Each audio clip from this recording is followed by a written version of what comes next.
Hello, guys, and welcome to the Bunch of Grifters podcast. This is episode 73. It's a great installment. This is a beautiful show, and we're just trying to put a beautiful show out for the people. Just a beautiful show for the beautiful people and the beautiful crowd. The beautiful people. We didn't start with a song today. That's fine. Wow. Episode 73 is going to be a fun one. It's a fucking long one, too. You guys obviously can tell that right away. It's over 2 hours here. We'll make it quick. We'll get through this quick so we can get right to the interview. We had Joshua Kully on. Kully. Local artist, blogger, fashion, fucking just doing it all, really. Yeah. Beautiful person. Creative. He's a creative sick person. As fuck. Yeah, really. Right? That's the way I would describe him. Super creative, dude. We talked a lot about creativity. Yeah, it was a really fun conversation, honestly. Like we just couldn't end it. So we just kept talking. Like it was so much fun. Obviously, goal-oriented podcast here. We do our goals. Last week, my goal was to do stand-up comedy. And, fuck. We don't know the buttons. That's you're right. Nice we put that fucking thing on the board, eh? Yeah, we should. Well, I should also just, like, get some golf claps in there. I'd like to do a little golf clap. There you go. Good hit. There we go. Yeah, that's the applause I was getting, actually. Yeah, fully bombed. It was fantastic. It went really well. My goal this week is I plan on asking Brett what his goal last week was. Yeah, so I will go over my goal quick so Jeremy can have some time here to think about his goal. Yeah. My goal last week was to go on a walk every morning, 15, 20 minutes, and do some salt water. Yeah. Man, I did it, and it was good. Yeah. I loved it. Like, getting out there and just getting in the sun. And did you do the same some route fresh every air. day, or did you go down? I switched up a little bit. Yeah, nice. I tried to switch it up. Nice. It's actually funny, Yeah. You don't know what your goal for this week coming up is, because I was actually going to ask you if you can help me make one for myself. Like, what's a goal you would want to see me do this? Okay, it's funny. What would it be goal that you'd want to see me do, right? That's a funny question. I have a great goal for you. Okay. I want you to make me a video to post at 12 o'clock in the afternoon every day this week coming up. Okay. How does that sound? Yeah, it's doable. Like, yeah. Just have a video. Or have a video. Yeah, for 12 every day. I want to post at noon. Okay, deal. And then that's gonna be my goal, is just get on back track with the Get our videos. routine going. Because last month actually was our highest month of, you can see it right here on the screen. Actually, it's the most amount of TikToks we've put out in a month ever. So that's really good. That's like I want to crush that again. So yeah. I think we did like 22 videos. Some of those are goal videos, so they're pretty easy. But I'm hoping the month of June, we're going to be putting a bunch. Hi, Francis. Yep. Hey, sweetie. A goal for yourself I'm thinking that we do something where instead of we just spend a day and we cut everything up together. Okay. I think you because that'd be my goal, is sit down with you. Yeah, and your put some goal time is away for that. Yeah, your goal is to let's just sit down and do some pod stuff. Help do some curating. Yeah, some curating. Yeah, we're gonna make a storyboard. We're gonna get all the videos, because man, there's so many good clips. Like, there's some really cool little clips from this podcast that I just love for everybody to see. Just good inspirational stuff. And honestly, just like come listen to the whole thing, because it's so good. And to those who are obviously fans of Josh Kully and followers of Josh Kully, thank you for taking a listen to our podcast. We do appreciate it. Mm-hmm. We plan on having a lot more guys like Josh on in the long run, and you can go back and look at some of our other stuff. We've done a lot of cool things in the past like month or so. Episode 69 was fantastic. It was really fun. We had another couple bands on, some lead singers from some bands on, just talking about creativity and such, very similar to the podcast we had today, but just from a different perspective. Anyways, just a thank you to all the new listeners for giving us a chance. Yeah, thanks, guys. We're happy we could just have a platform to give people a voice to talk on. So yeah, one thing we always do, obviously, is we do our goals, and it's just a way to stay accountable and try and continue getting better and continue focusing on like growing as a person individually, so that end goal. It's selfish in the beginning of just trying to be better for yourself, but the end goal is to be better for others around you, right? And to give back to other people. And yeah, we kind of touched on that a little bit just with at the end of the podcast here. Yeah, do we jump into it just right away? We dive into it. Yeah, okay. It was a long episode. We don't want to keep them waiting any longer. Yeah, sounds good. Here's the interview, guys. Enjoy, you guys. All right, guys. We are joined by a beautiful guest here, Joshua Kully. I met this man in the gym a couple months ago. Yeah, briefly. Yeah. I He was remember I was on that- asking you what kind of workout you're doing. You're like, well, I like to call them the booty shrugs. And I started doing them after, and they work quite well. Yeah. Well, Josh, welcome to the show. We're really welcome. happy to have you on. This is going to be a fun one. This has been pretty anticipated for Jeremy and I. We've been very excited to have you on. We've been looking at like all the stuff you do, and Nice. you're really like, you're just doing it. Thanks, You're doing man. everything. Appreciate that. Yeah. This is only my second podcast. No, third podcast I've Third? ever done. Okay. Yeah, second in person. First, it's like actually set up like studio. Okay. So that's cool, man. Yeah. Thank you. Any of these Thank you. experiences I can get, I'm happy to do. So thank you very much. Well, we're glad Pleasure. we could have you in our living room here today on this beautiful Sunday. But yeah, no, it's I'm excited to talk to you about like, you know, how you got into art specifically. I think that's going to be cool, but you're a lot more than just art from what we've our little conversation we just had. I don't know, like obviously that's something we were just talking about. Sometimes you just got to fucking go for it and you just got to do it, right?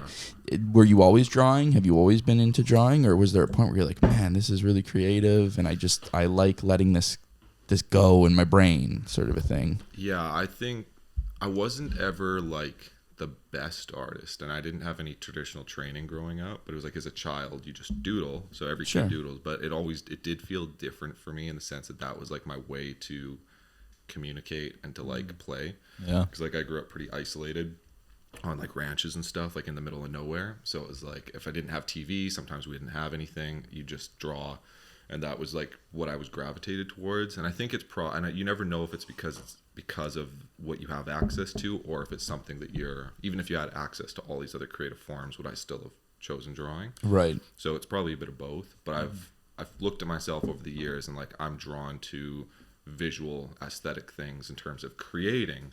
I love music. Like I love listening to music, but I don't play it because it's not like I don't want to do that. I'm more interested in like visual storytelling. Sure. So I think that's something innate to myself that I want to do just naturally. Yeah, that's awesome. So I think it's just forever I've been drawing, but I finally took it more serious. Like bring this close. yeah. I probably took it more serious like 10 years ago. I actually decided to like study art, which I always say is when I started drawing. Because like the amount of time I did, I was 19. I was about 20 years old when I started studying, like self-studying. I didn't go to school or anything. I just like was studying at home. YouTube degree. Exactly. Learned everything on YouTube and whatever. Amen, brother. Yeah. Dude, Everything's on YouTube. That's the way to do it. But the amount of how fast I progressed within the first 2 years of doing that was more than the first 20 years of just doing and drawing on my own, because like you can really only surpass what you already know. Sure. So you have to like move outside of Yeah. that, you know. Maybe there's something to making that conscious effort to, you know, I wouldn't say manipulate your brain, but, you know, trick yourself into like, okay, I'm doing this now. Like I'm actually taking this seriously, and I'm actually going to try and build on this skill, right? Yeah, well, like cliched to say, but it opens your mind, but it also just like your vision becomes longer. Yeah. So you're like shooting for something farther away. Whereas if you're like, well, I know most things already, your vision's going to be so close because you already know everything. Right. So it's like, well, and that's just it, having an open mind to learning new things and such, right? And there's probably a bunch of little techniques that you picked up and you're like, oh, fuck, oh. yeah, okay, definitely. Right, so that's really cool. Yeah. You say you have like a visual eye too, like you're into fashion as well. Is that fair to say? It's like a newer thing. Yeah. I guess it's more styling. Like I'm so not in that world. Yeah. It's similar to my art though. Like, that is a world too. Yeah, it is a world that I'm not a part of. And in fairness, like I'm a pretty decent illustrator, but I'm not a part of like the illustration world either. Like I'm on the outskirts of everything, so I'm always going to be a bit of an outsider, whatever I do. And you get a bit of imposter syndrome because you're like, well, I'm not winning awards, I'm not working with this person, or I don't know all the lingo for this. Like some university student in first year probably knows more about art than I do technically, but I can probably draw better than them. So it's just like, it's that. And same with fashion. So I'm never like, oh yeah, I'm into fashion really, but I started fashion stuff and clothing stuff because you need the clothes to really experiment and know what you feel, and it's expensive. Yeah. So I like, Fuck yeah, it is. that was the thing. It's like when I started getting into it, I just started rebuilding my wardrobe. Yeah. Because I hadn't bought clothes since I was like 16 years old. Fuck man, that's where I'm at. Yeah. I need to get some clothes. And that's the thing, is it's really hard to build that wardrobe, and I realized that, and I was like, you know what, this is something because I'd say from the age of about maybe 19, 20 to about 25, my mentality was like, okay, clothes are a waste of money. Like anything that isn't rent, art, or the gym is a waste of money, and I can't put any effort into it. One pair of shoes is all I need. That's it. One pair of shoes, a shirt, jeans, and I'm good. And that's how I was for so long, which is good because it makes you value everything else. And then eventually I was like, I don't need to hate like clothing. That doesn't need to be like a dirty thing to be like, you know what, I actually like this and I'd like to try it out. Because I do it with my art. I spend a lot of money on art material.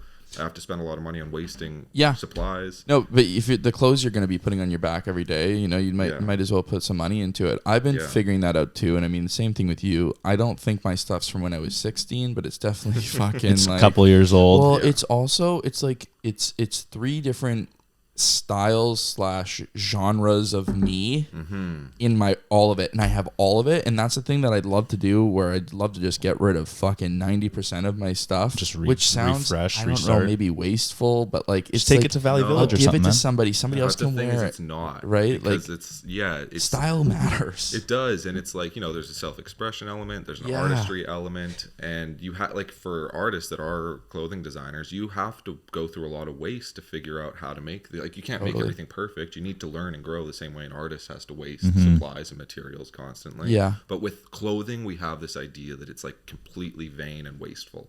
Well, like, I did. Some people didn't, No, though. a lot Some of us kids in do. high school, you know, the cool kids in high school, they gave a fuck about what shoes they were wearing, and like seriously though, like they did care about that shit, and it does, I think, have an effect on your outward appearance too, right? Oh, but it's huge. I mean, huge, I've been trying to recently. I've been spending more money on the clothes I'm buying, but I haven't been buying clothes with really a sound like idea of what I want, right? I just go for like nice shirts that like are comfy, and that's what I've been going for. There's something to like dressing nice too. Like for me at least, like I find when I go out and I dress nice, like I feel like I'm so much more confident. I feel good in myself. But then, you know, if I wear like sweats and I know I'm not looking my best, I don't know. I just think differently. But maybe how people think of me too when they see me. It's the whole thing. Well, I bought those white shoes, man. I feel like a different dude. Dude, some of the white shoes, big dick energy. White shoes, everybody has them too.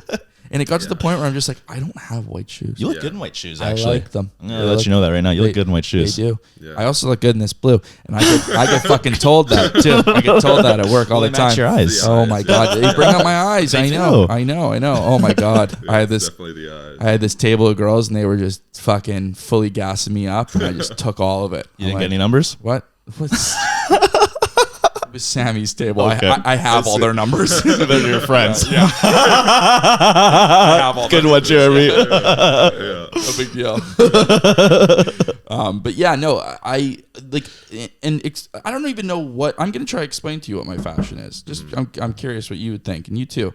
I would like to dress more like, I don't know, like Japanese, like black, bigger, buffier, like.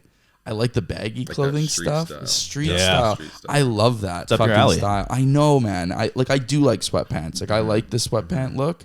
If, you know, matched with like some dude. I was walking downtown with these sweatpants on and my white shoes, and I was like, fucking, I like this. I like this. But I'd like to have more of those fits. Like I'd like to have more of those kind of things that I can go to. Also, need to buy some better socks. My sock game. I'm just on Pumas from Costco.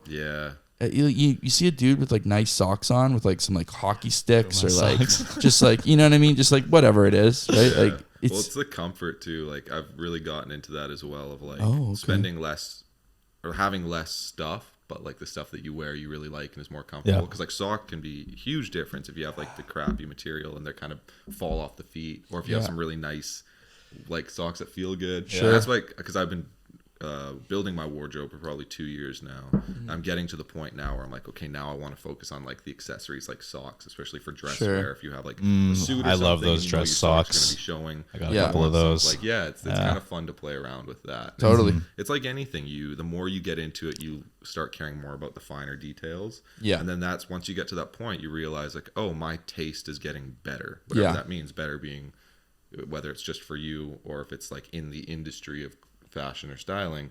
It's nice to see progress in that, you know, because for yourself, exactly, you're growing. No, absolutely. I'd like to wear a suit Like I'd like to own a suit, obviously, but yeah, dude, I'd Lex Friedman this bitch. I'd wear my suit on the podcast. We did one time. We did. We went out afterwards. Yeah. Our suits Yeah. on. Yeah. That was fun. But that was a fun podcast. That was like a fucking 20-year-old putting together some dumb suit. Like you had the little get up, but with your suspenders, I got some right? stuff out. But I don't know. I want like a proper, attire. Mm-hmm. And it's cool to like in some sense you could be like, well, for me, when I had never worn a suit, first suit I got was a year ago.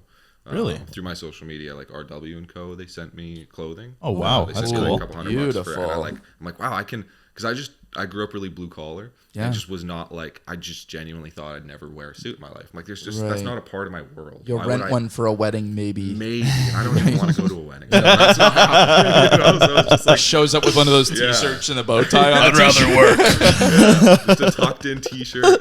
Canadian tuxedo. Exactly. Denim. Yeah, Yeah. exactly. And I was like, that's not a part of my life to ever wear a suit, but I wanted to. That was like a milestone. And then once I started getting into the fashion stuff, I'm like, okay, one of my goals is I want to find a way to own and wear a suit. Yeah. And then once you do it, you're like, this is really cool.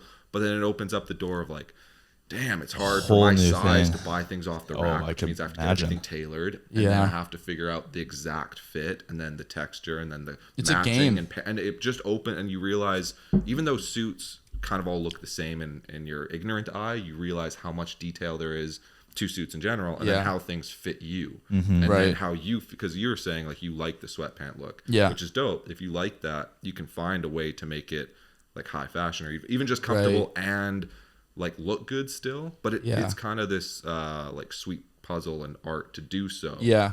But like high fashion street is like streetwear is just, I don't know, I find it so fucking cool. And I feel like the Japanese like style is the coolest one out there in my opinion. But yeah, I'm open to like learning more. And I've been kind of following guys. This is a thing that I want to start doing.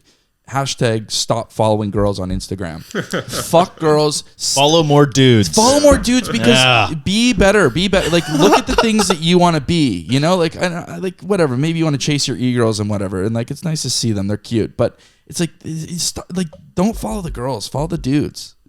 Take some inspiration from these guys. Like I don't know. And I've been following guys and just looking at different styles and kind of piecing things together because I don't know. Yeah, it's a cool game. What social media really can be used well for is if you kind of set up all the things that you want to see every day. Yeah, are gonna inspire you. Something you don't know. Yeah, Daily Stoic. Yeah. Oh my God, I've been loving that shit. It's so good. I don't know. Like I love that stuff. Drink salt water, guys.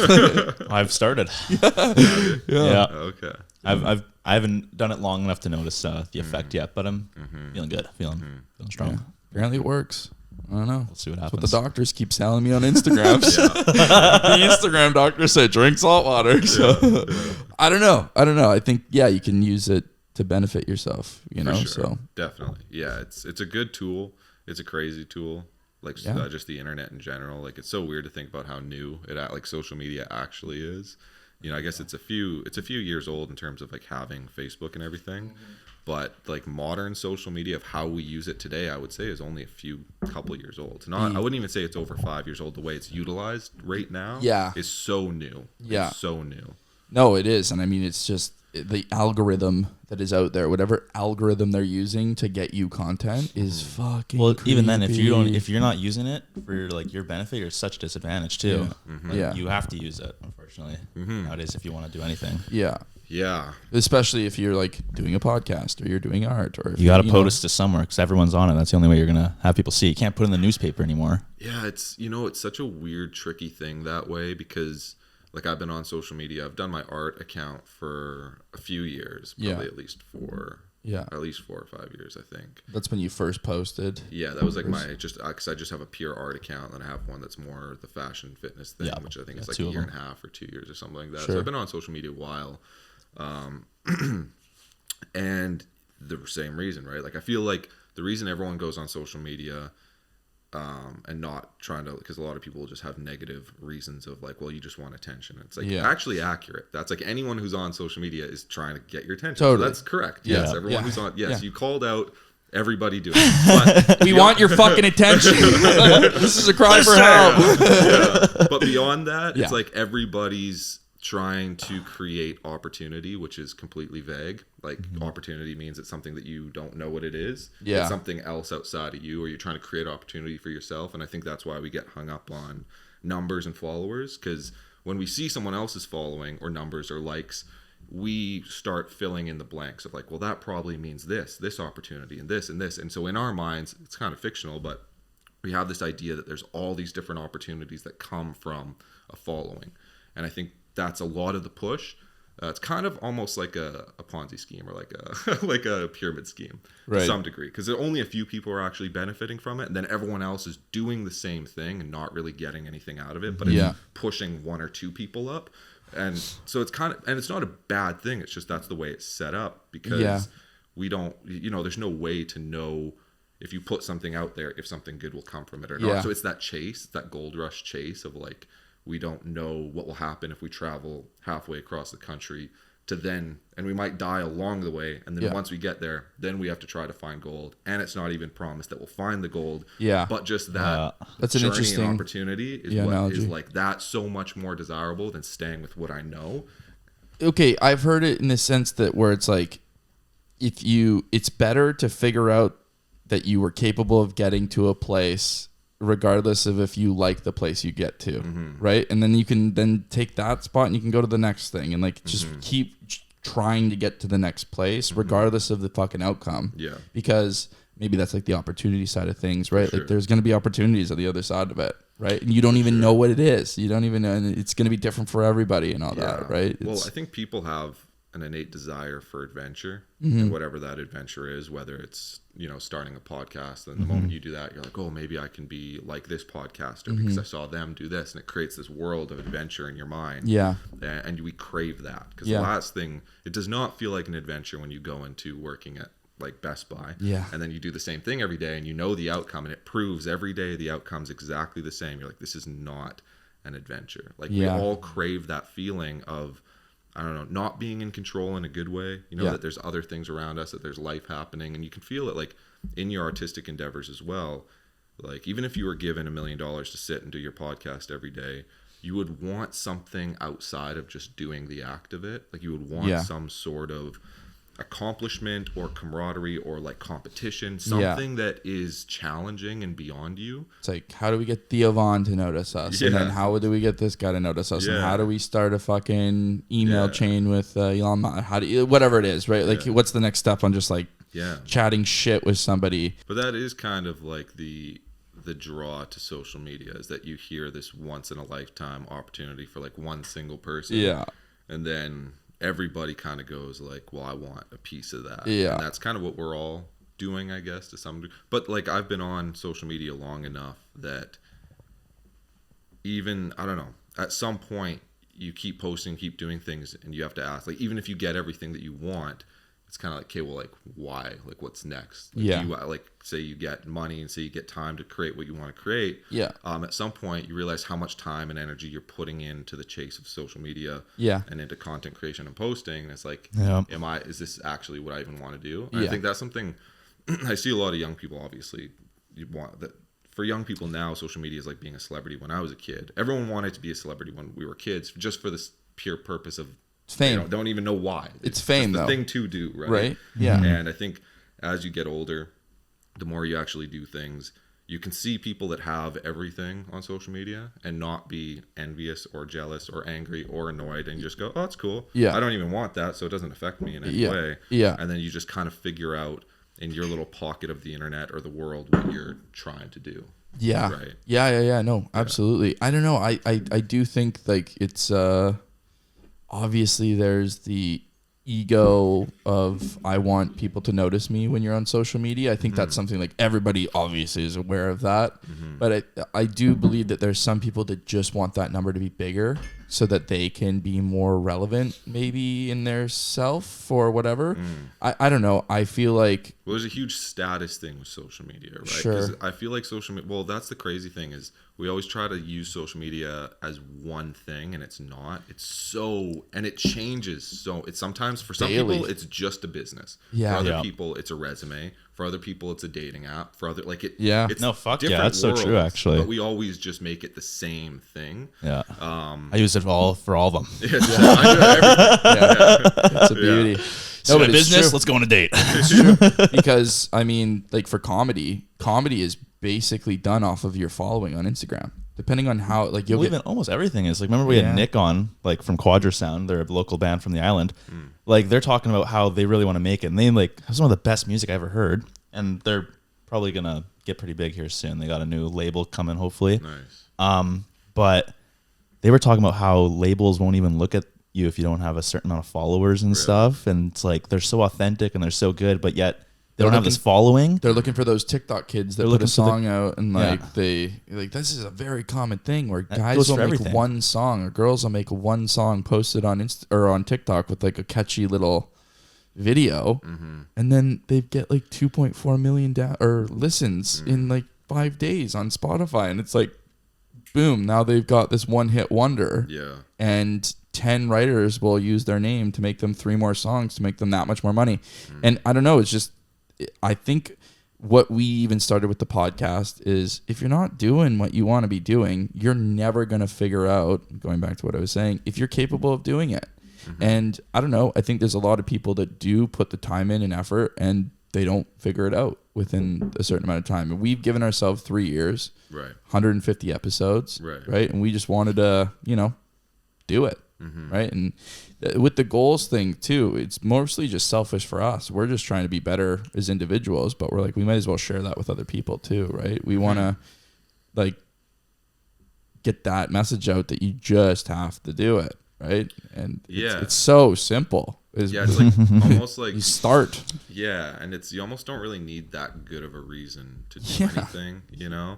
It's I think that's the weird thing I find for myself is being on social media a lot, because it's not something I'm naturally into. Like, I don't actually really care about social media at all, but it's the way that you share whatever you want to share, right? Like, I don't want it's a way of sharing your creativity, of course. Well, like the process of it, like I hate having to film my drawings. Like I would rather just draw. I don't actually want to do it. So it's always, but it's like, how else do I share what I'm doing? And then it's also like, how else do I share what I'm doing and have it get views? Because it's pretty pointless if I take photos and maybe photos don't get views or anything. Does he actually draw these? Yeah, it's like, well, what's the point of doing it if you're getting like zero interaction, engagement? It creates no opportunity. Like there is some aspect of like, you do want some engagement. That's why you're putting it out there. So it's not that you just want attention or get views. It's that you just want interaction, because that is the point, right? You've done some live streams. I've seen you do some live streams. I do lots of live streams. And those don't like, I never look at my numbers, but like I'll have sometimes no one watching or 1 or 2 people. Yeah. And so that one I do probably similar maybe to you guys, the behind the scenes or inner workings of why you're doing it is more like I'm already drawing anyways. Yeah. So you might as well turn the camera on. And just because it's like I'm getting a skill out of it. It's like if I can keep getting better at talking on camera, that's a valuable skill. Totally. Exactly. I do feel like it works. Like now every time I'm bored and I'm drawing, I'm like, oh, I might as well just live stream this, because then maybe I'll talk to 1 or 2 people, and I'll every once in a while I'll get someone who's like just starting art, ask me a question, and I can give them like hands-on advice in that moment, which I think that's really valuable too. That's super valuable. Yeah. It's like such a benefit for that person too. Yeah. No, absolutely. It is hard though, because there is that side of things where we do still live in a capitalist world, and money is dope. And if you're doing something that you like doing, you might as well try to make some money off of it, right? There's nothing wrong with that. And I don't know, social media and just putting it out there is the only way you really can start with it, right? It's a great tool. It's a great tool. Yeah, you're selling stuff now for however much you're selling it, and in 5-10 years you'll be selling it for 10 times more, and you'll be like a fucking professional. You'll know what you want to draw, you'll know what the end thing is before you even get to it, sort of a thing, and just stuff is going to come to you. And that's the big thing. That's cool, right? That's fun. That's why I jumped on social media, because I was off. My goal when I first started doing art was that I didn't want to do social media, and all my friends were like, dude, like you need a Facebook, like you need something so people can see your work. I'm like, I want to create really good work. I don't want anyone to know my name. I don't want anyone to know anything about me. So when they read or see my work, they only get the work. There's no they don't know who I am. I don't want them to know who I am, because if they know me, then they'll bring some sort of like attachment to me into the work, and I don't want that. Okay. Only problem is that's like an impossible marketing scheme, especially if you have no opportunity in life and you don't come from the art world. It's like your friends and family are the only guys that are going to like that shit and care about it. The chances of that working out are so low. So you kind of have to sacrifice yourself and give yourself over to the world and just figure out what opportunities you actually have. Yeah. Because that's like, it's just such a big ask and want for that. And then you become a lot more afraid of like, damn, what if I never do anything with my work because I'm so stubborn and like how I need to be represented through my art. Yeah. And it's I mean, I think with anything you do, we want to share things with people. Yeah. It's easy to say like, oh, I just do this for me. It's like, of course you do. I know you do. But you also want to do it with other people and for other people. Yeah. It can be more than just one thing. We don't have to be absolutists about everything. Yeah. It can be, oh, I'd love to like make money off this. And that's not, well, you just want to make money. It's like, no, I'd like to make some money. And I do it for myself. Yeah. And I do it for you. And I love it. Yeah. And I want to make money. It's all of it. Yeah. It's all connected. If the money comes in, maybe it'll get a little better. I don't know. And if people don't understand that too, like if people don't understand that, it's like, I don't know what to tell you. Yeah, that's the thing is it's kind of, you're at a loss. It's like, it's like maybe you should just do it yourself. Yeah. Yeah. Give it a shot. Right? Like maybe just give her a shot. I don't know because there's fucking go make a birdhouse. Well, and Facebook Marketplace exists. Probably so. No, in this climate, yeah. But no, one of the reasons I did jump on social media, especially as an artist, was just I gave a bit of respect to the idea that people who were good at social media weren't just like idiots that fell into that position. That there was actually technique and skill and art and it was valuable and important, and I started treating it with a bit of respect and realized like this is probably going to be around for longer than I am. Yeah. So I'm going to have to grow with it, or I'm going to be a 50-year-old that doesn't even know how to use a computer type thing. Or it's like I'm going to go away from it because it's going to keep getting scarier and scarier, or I have to learn with it. Yeah. So that's the big reason I'm on it so much is like, I think this is going to be really important through everybody's life. And I'm technically an entrepreneur in the sense that I have to pay myself and I have to create my own, like my main thing that I do is my comic. I write and draw my comic, and I can't get paid for that because I'm not working for anyone. It's all for me. Yeah. So, and I've already been working on it for over a year. So that's a year's worth of work that no one's going to pay me. So I kind of have to be an entrepreneur, or I work a day job, which I do a lot as well. Yeah. So in my world, I have to learn this technique of using social media. And if you go, well, it's all rigged anyways, cool, you can stop there. But I just don't have that belief. I believe that it's more complicated than I can understand. So I just have to be curious about it and I have to use it a lot. And I can't get I see the first thing we do is we post something and we're like, sick, I saw someone else post something once and get $1 million. I want that outcome. Yeah. So you do it doesn't happen, you get pissed off, you're like, the game's rigged, fuck this. You get angry, right? Yeah. And it's like that's everyone's first encounter with social media. They're like, it probably won't happen, but I also think I deserve to be famous now. We've been slugging through it for a year. Yeah. And like, I don't know, but we've seen success in certain things, and it's just a matter of replicating that. And also, it is fucking rigged. It's totally rigged for you to win. You just gotta post the right video. Yeah. Like that's what it comes down to. Like you just have to fucking post the right thing for your audience. Yeah. And sometimes, like, you know, we all scroll on social media. Sometimes you see the video and you watch it, right? And it's like, why did I just fucking watch that? Yeah, why did I stay on it? Yeah. Why did I stay on that video? But for whatever reason, it got you somehow. And it's just a matter of making one of those. Because I've seen a lot of podcasts where they have a lot of fucking reels that have the same amount of views as us, like 5, 10, 2,000, 3,000, like not that many views. And then they've got like 3 or 4 of them that are pinned and they have 3.4 million views and they have 20,000 followers now. Right. Like, and it's just, it does take that. And, I haven't followed up with them, but it's a matter of also following those podcasts because we probably learn a lot from them, just like with their social media journey. But yeah, it's totally rigged for your success. You just have to start posting the right content. Yeah. Because there's I saw that. What was that stat that was Spotify songs? There was 34 million songs on Spotify that didn't get played.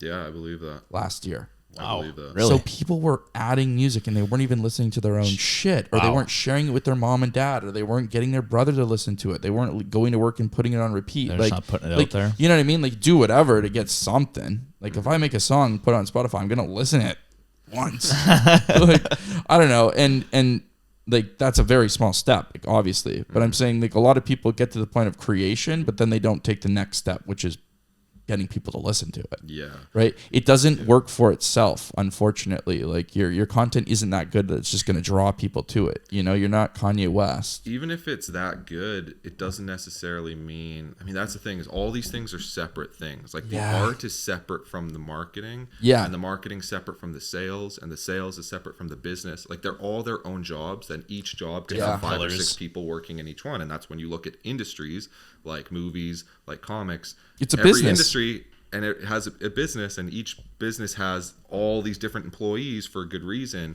And I think this is a big thing with a lot of entrepreneurs of today. There are young people that want to be an entrepreneur or an influencer or whatever, is they look at one person on camera and say, well, I want to do that. So they try to do it, and you're one young person who has no idea what you're doing, trying to do 10 people's jobs. And then you wonder why you fail. It's like, because there's 10 people behind the camera. There's an editor, there's a marketer, there's a company they work for, there's the person in front of the camera. They have all this experience. Maybe they went to school for marketing as well. Maybe they have done a bunch of live talks, so this comes very easy to them.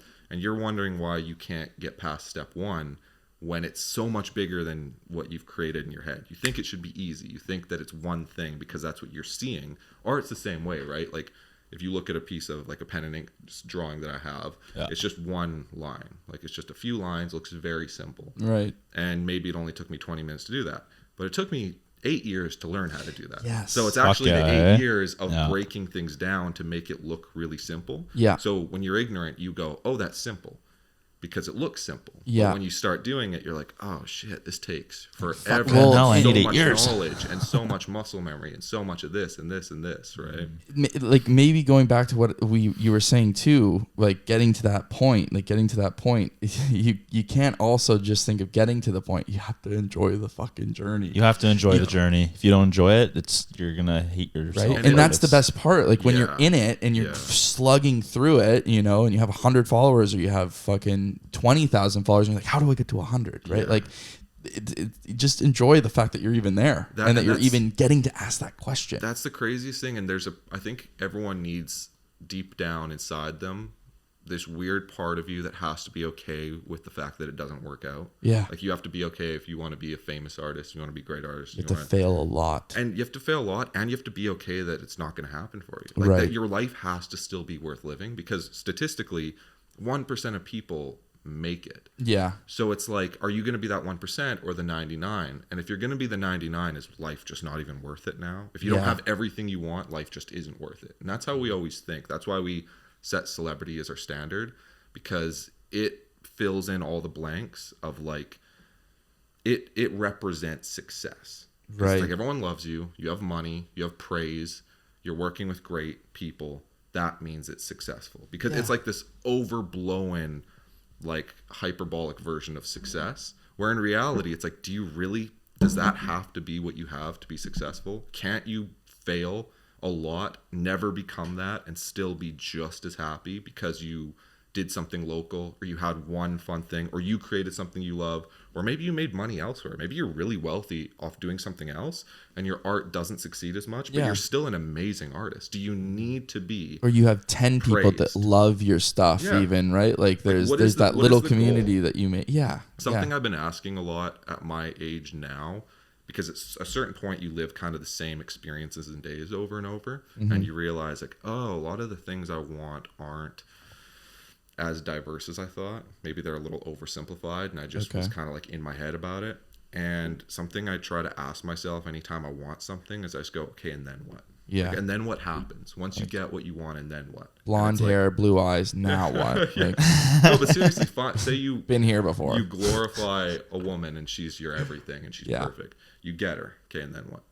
Yeah. Like, what if she's actually kind of a dick to you? Yeah. What if you realize you're actually not a great dude and you're kind of a dick to her? Yeah. Like, okay, and then what? Now what do you do? Right. Well, now it's work. Now it's not fun. So that glorification that you had in your mind is now, you're like, oh shit, I didn't think this far. I only thought about getting what I wanted. Yeah. It was all kind of pleasure seeking. Interesting. I think artists are that way too, where it's like, I want to be famous. I want everyone to know my stuff. I want to be the best. Okay. And then what? Now what? So you get that. Are you done now? Or are you going to create anything else? How are you going to have that same drive again? Like, and then what are you going to do?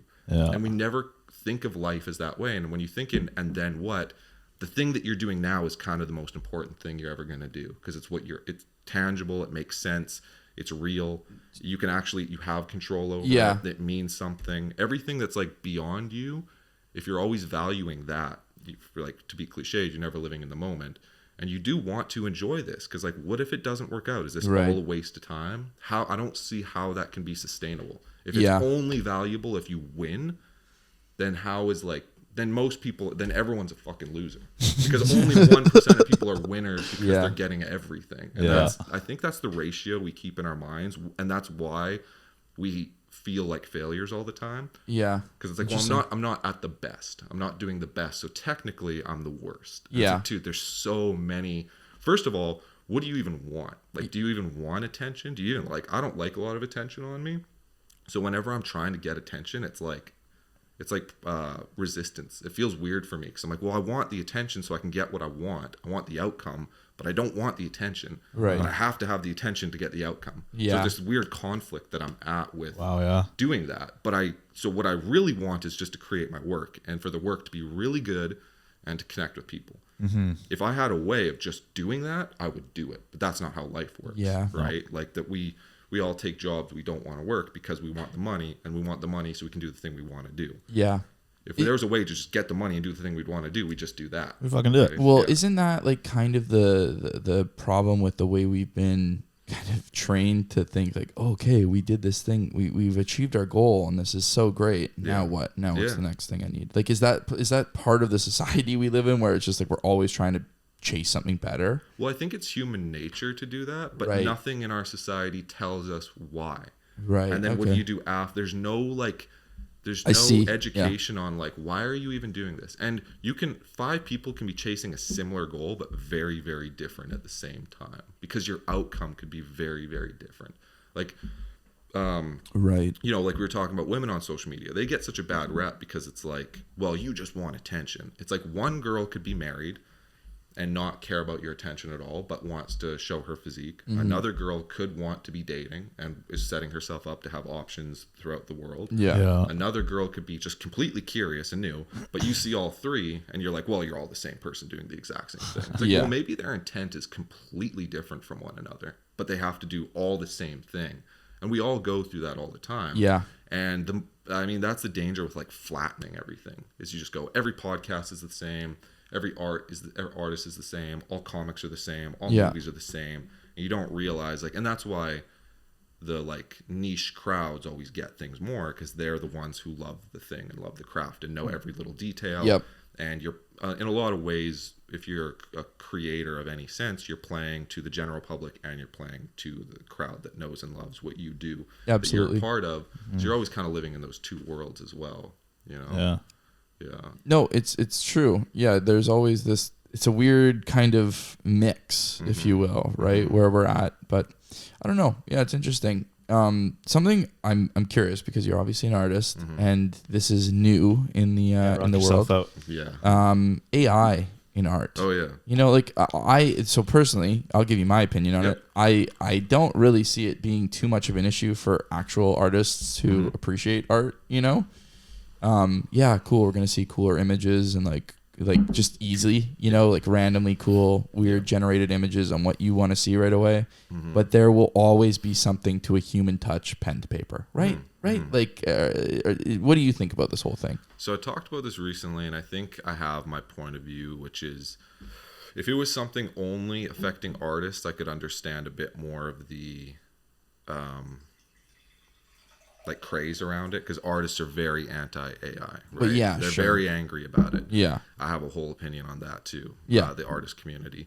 But the thing is AI is a world thing. Like it's not affecting just artists, so it really doesn't matter what we feel about it. Right. It's kind of like it's here. It's a technology beyond art. So whatever impacts the world and it impacts you, you have it's beyond you. It's bigger than you already. Whatever's in motion is going to happen.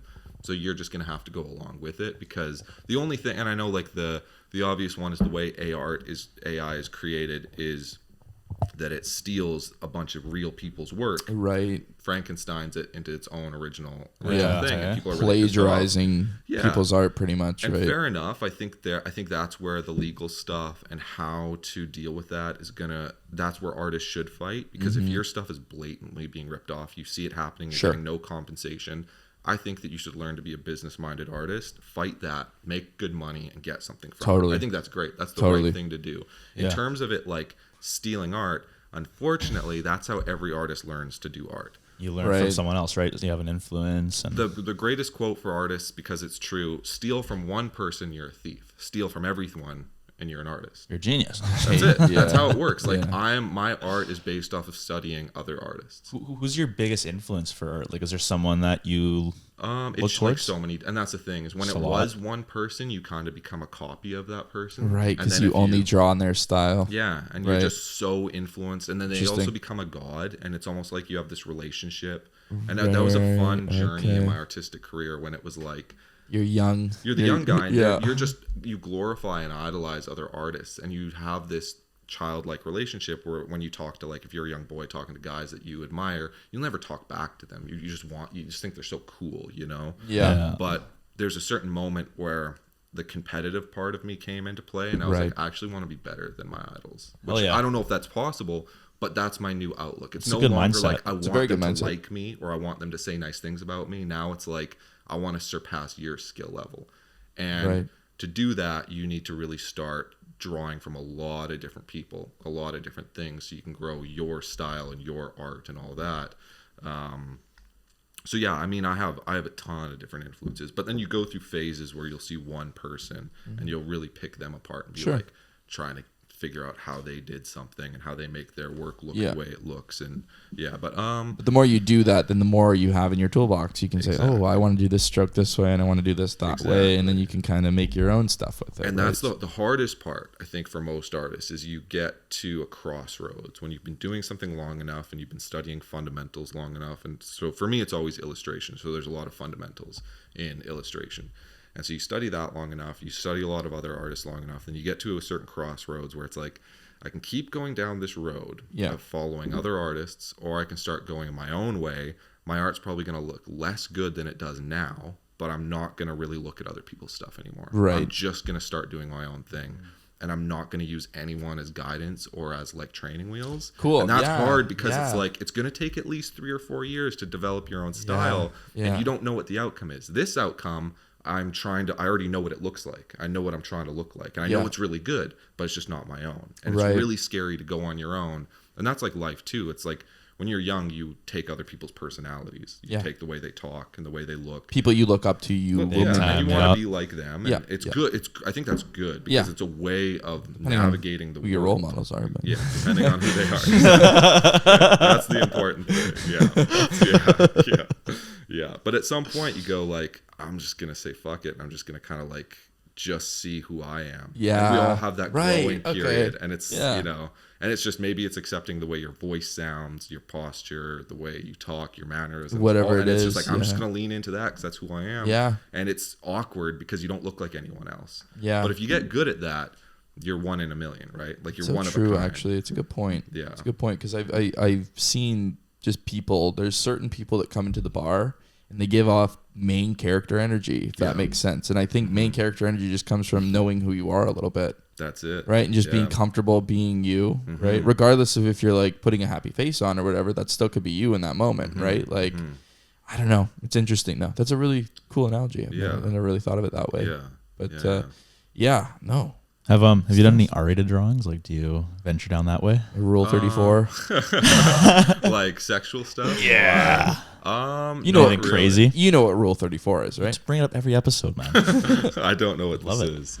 If it exists, there's porn of it. Oh, okay. Like drawings. It's an internet. It's an internet rule. Yeah. I haven't. One of the stories that I'm working on, it's like the last story in the anthology books. It's like the book I'm working on is a story of 5 stories. And the last one is called, I don't know why. I don't know why I made it so big. But, it's, so you're writing too. Yeah, which is hard. That's really cool. Good for really you. tough. Yeah. That's neat. But the last story is called Love, Lust, and Affirmation. and it's about like a brothel, and so there's a lot of like sex is like played into the story, but it works with the story and all that. That's the thing, man, is like I like R-rated movies. I like the dramas. I like the harsh, like real gritty stuff, but only if it has to be there. Like I like stuff where tastefully, it's like, almost. Just if that's fact, fair. You know, just the fact that when it's done, you're like, oh yeah, I guess that was an R movie. Yeah, that makes sense. Okay. I guess there was smart, but it's like there's other things where it's like it's gonna tell you it's R because it's gonna put violent. Like it's just there to get the R rating and to shock value and stuff. Like I like stuff that just feels like it has to be there. If I took it out, it just wouldn't work. And then I've noticed with my own stuff, whenever I'm like, this is going to be edgy and R, I actually find myself like wanting to pull back because I'm like, well, it doesn't need to be that bad. Actually makes it a little more impactful. Like if I choose my moments correctly, because it only works in this story and at this moment, it makes it feel harsher. It makes the violence feel more real. Where if it's all violence all the time and disgusting, you just get used to it really quick, and you're like, oh, well, this world is. I know what this world is. You know, it takes away from the world building too. I guess it takes away from the impact in the moment. Like if you only show violence once or twice, you know, like I think a great movie for that was Drive with Ryan Gosling. I don't know if you guys ever saw that one. Is that the one in the? No, I don't think I have. It's kind of art house, and it's it got kind of good and bad reviews. The bad reviews came from it looked like Fast and the Furious by the trailer, and that's what people were expecting. But it wasn't. First like half of the movie is just a dude in his car not talking, like it's just like a silent film.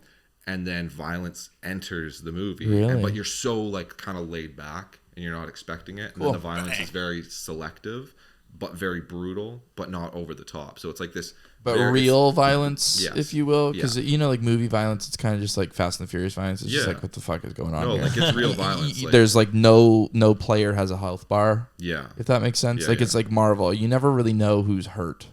They get punched by a superhuman, and then like they're a raccoon. And they get out. One punch that should kill them, they're fine. Another punch that seems like totally not kill them. They're all of a sudden dying. You're like, I know. Where's the levels? How's this work? But that's what I'm saying. Maybe it was well done in Drive, where it's like, oh fuck. Right? I mean, Fight Club, I think, is probably one of the best movies for that. I still remember watching that for the first time, just being like, holy fucking shit. So that's the thing with me and violence, and we'll go back to sexuality because that's what started this. Yeah, totally. But like with violence aspect of it, I love violent films where I don't enjoy the violence because that's real life. Violence in real life is not fun. Yeah. It's really like it's alarming and jarring. When it happens to you or in front of you, you're like, oh my God, I don't want this in my life. This is horrible. Yeah. And in movies, if you're kind of having too much fun, it's like, well, it's not really that violent of a movie. If you're having fun watching all this violence, I don't think it's very impactful. I would like the violence to be kind of like, I don't want to see this. Like, I'm glad it's over fast. I'm glad that I didn't get to, I don't have to, you're not making me sit through this. I like that relationship. Yeah. And so I do have sexuality played throughout two of the stories, and that one in particular, because it's not really shown in comics at all, for one. And in our media, it's just glorified, which is fine. Like it's entertainment based sexuality. I mean, sexuality in our culture is weird. I always say that it's so strange because it's literally in everything. It's everywhere now. In everything, because we're human beings, and it's why we do most of the things we do as people. But in our culture, it's completely utilized as a marketing tool in every possible way. And it's just in everything. It's in our music. It's all of our culture, which is fine. Nothing wrong with that. But pretty women are pretty, man. But we can't really talk about it. That's the weirdest thing, is like it's throughout everything we're doing, and we all act upon it all the time. Right? Like, and no, I don't mean like hypersexuality, but it's like the way we dress, even like it's some way of making ourselves look more attractive. For some reason. Just even if it's just flirtatious, whatever it is, like it's a part of everything we do. But if you ever like mention it, we get weird about it. So it's this weird relationship we have with it. It's a very strange world to live in, and I think that's what I'm excited to put into one of my stories and explore that, how I see it in the world and in the 1800s, because that's when all the stories take place. Interesting. Which was a different world to some degree as well, and has similarities to now, which is really interesting to find. And then I've just been playing with like how much of it do I want to show that's like kind of like explicit, and how much do I want to pull back and leave up to imagination. And it has to work within the story. Is your story, so is it just like, can you kind of elaborate on like what you're putting together there? Is it like a book with like illustrations in it and writing, or how's it going to look? It's a full-on like graphic novel. Okay. Okay. Yeah. Okay. So I wasn't sure if it was a novel, and you said you had a comic too. Is this the comic? Well, they're the same thing. Okay. Graphic. Sorry, I wasn't sure if you had sure. like 5 little novels you were doing in the comic, or Yeah. So it's one book. it was originally going to be one book of 5 stories. Okay. And I still am going to do that at the very end. I'll compile them all into one hardcover. Yeah, you can buy that one as a special edition, guys. Yeah, that'll be the idea, right? The deluxe supreme. Yeah, but literally, because it's kind of fun to have like everything just in one giant size book, and I want to do something. It's quite common for authors to do that too, right? They'll release. Yeah. Okay. Yeah. Sure. That kind of happens when you're done your run. You put it into 1 or 2 big books, and that was sell it again. Yeah. No, exactly. Sell it again, and well, because there's also the people that don't just love buying the story, but also want the product. They want something that's not like the cheaper version. They want something that's a little higher quality. Yeah. So that's great. I was like that with video games. Yeah. I would always get the special editions, like, and I had a little shrine in my house. Like, it was nerdy, but I loved it. Yeah. Like, there was something about having the Halo cases, my Call of Duty cases, metal cases. Cases, They just were nicer, stuff, and DVDs, you know, you had to use CDs, so you might as well get the nice one. I don't know. There was something nerdy and collectible about it. For sure. Yeah. Yeah. No, but so I've decided to split each one into its own book. Okay. Just because the stories are all getting a little bit longer as well in length. And so if I put it all into one right away, the big thing for me is like time. It's like I want at least one of these stories out pretty soon. But they take even one issue that's about 30, 40 pages long. That's a few months, maybe a year to do. If I'm doing 5, it's like, what, am I going to wait 5 years to get one book out? I need to get something out now. Get something out. People are going to be ready for the next one and be excited for it. You can build the anticipation, or if someone likes the first one, which is going to be hopefully the weakest story, and I want it to be really good, hoping that each one that comes out is better and better and better. Stronger. So you get to have that foundational, if you like it, storytelling. Then you can wait for the next one, and once they're all done, I'll put them into a giant size book and have extra content in there too. That's awesome. You know, it's interesting. It's just something you've touched on a couple times. You said it slyly. You know, it's been that was 3 years and that was 2, and I did a year there, and it takes about 5 months, 6 months.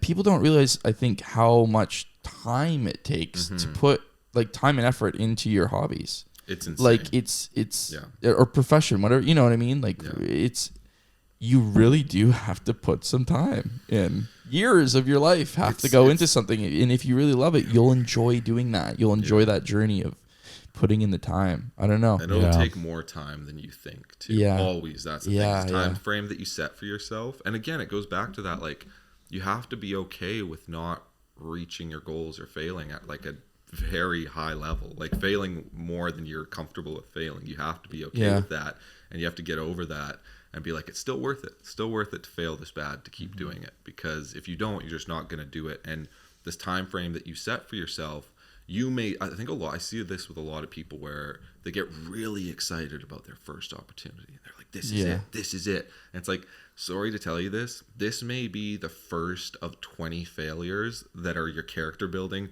until you get to your big opportunity. And you're so excited that this is the moment that kicks off the rest of your life. Yeah. And you're just starting your failures. Yeah. So you need to be pretty okay with it.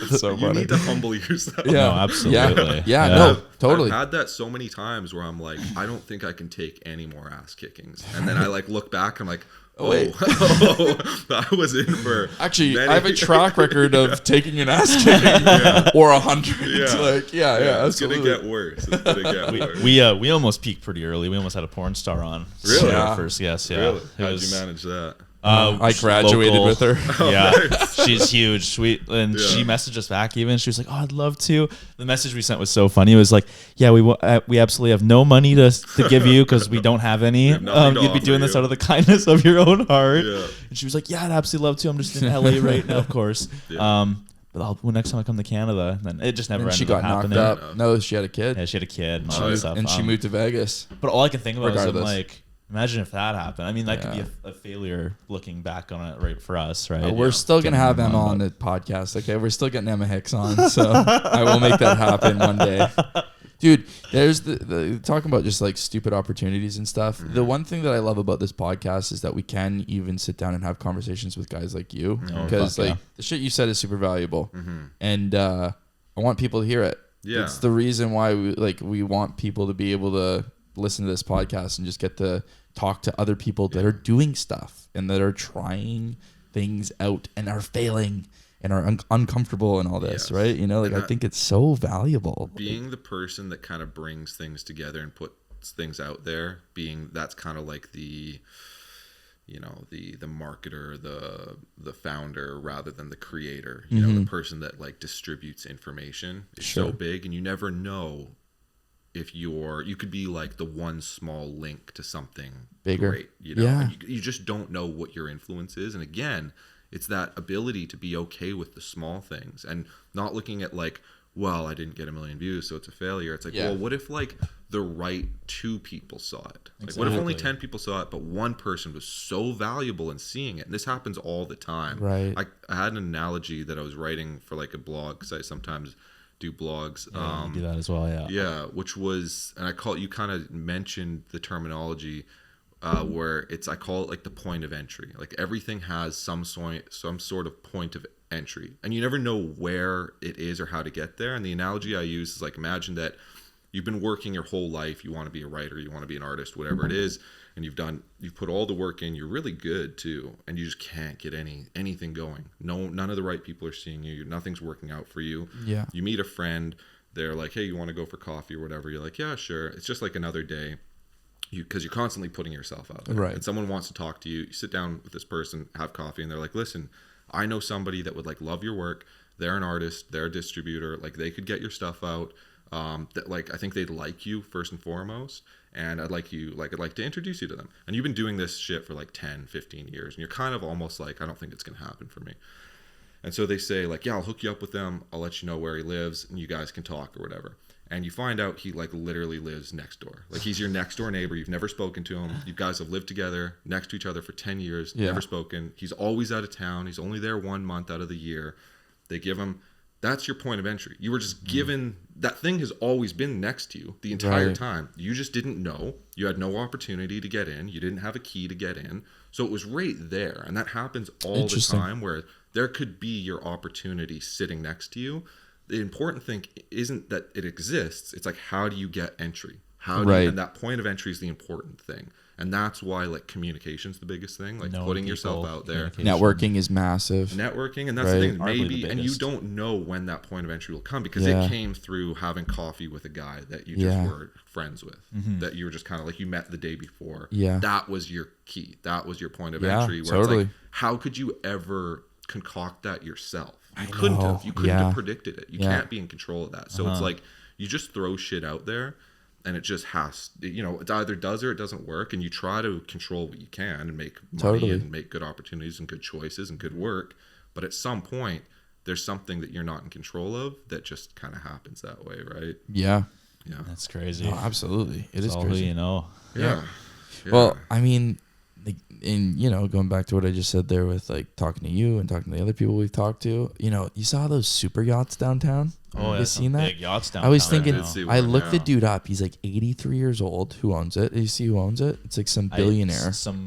Where's he from? Like, I don't know, like Brazil or something stupid. Like that, I heard. And like, he's 83 years old, and it's just sitting there, like it's not being used. I'm just like, what line of context do you need to find? Like, which assistant do you need to get? Like, one little like, hey, I have a podcast. Can I just come and do it? Like, I'll bring everything. We'll just chill. Like, we're super dope. Like, obviously, you wouldn't sound like you're a crackhead, but like, you just get your second in as quickly as possible, because those people, like, they obviously are super busy, but like, how busy are they? They're probably just waiting for their next call to say, hey, he needs to go here. Can you plan this? Like, that's probably like all they're waiting for. And he's probably got 7 assistants waiting to do that. Yeah. You just get one of them, be like, hey, is like anybody using it from like tomorrow? Like, could we just come on and sit on the boat and like film it? You know what I mean? Because that'd be so cool. I mean, you just got to ask, and you got to weasel your way in. And that's the big thing is there a way to take a sledgehammer and just break down that door? Like, well, you know what I mean? Not really, right? Like it is finessing, and there's a skill and an art to being just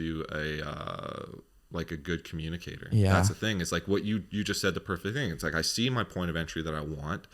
I know that I want to get there. I don't know how. And now that's the art form. How are you going to do it? because you said you gave options. Well, I'll try connecting with this assistant, or I'll try breaking down the door. Yeah. If neither of those work, and then you watch someone that's really great and they do something insanely clever. Yeah. Like they throw something onto the yacht with like a message, and they're like, oh, I can't believe that worked. And they're like, yeah, come on. Or they say no, but it's the more, and there's all these entrepreneurs that are so clever in how they get their point of entry. Right. And that people won't ever acknowledge that as a skill. They'll be like, it's all luck. It's all made up. It's all bullshit. And it's like, if you could just, and one of the things that I've learned that has brought me the most opportunities is just working on my social skills. Yeah. And then just not wanting anything in return. Like just being like, I just want to get good at speaking with people. Yeah, fuck yeah. For nothing. Yeah, because anytime you're like, I want something from you. Right. You feel it immediately. Yeah, you feel yeah. that energy. Totally. And it's like, well, what do I want? I don't even know who you are. How do I even know what I want? Like, that's insane. Yeah. That's so much pressure. Yeah. Whereas if I'm like, I'm going to do what I do no matter what, whether I'm talking to one person or a million people,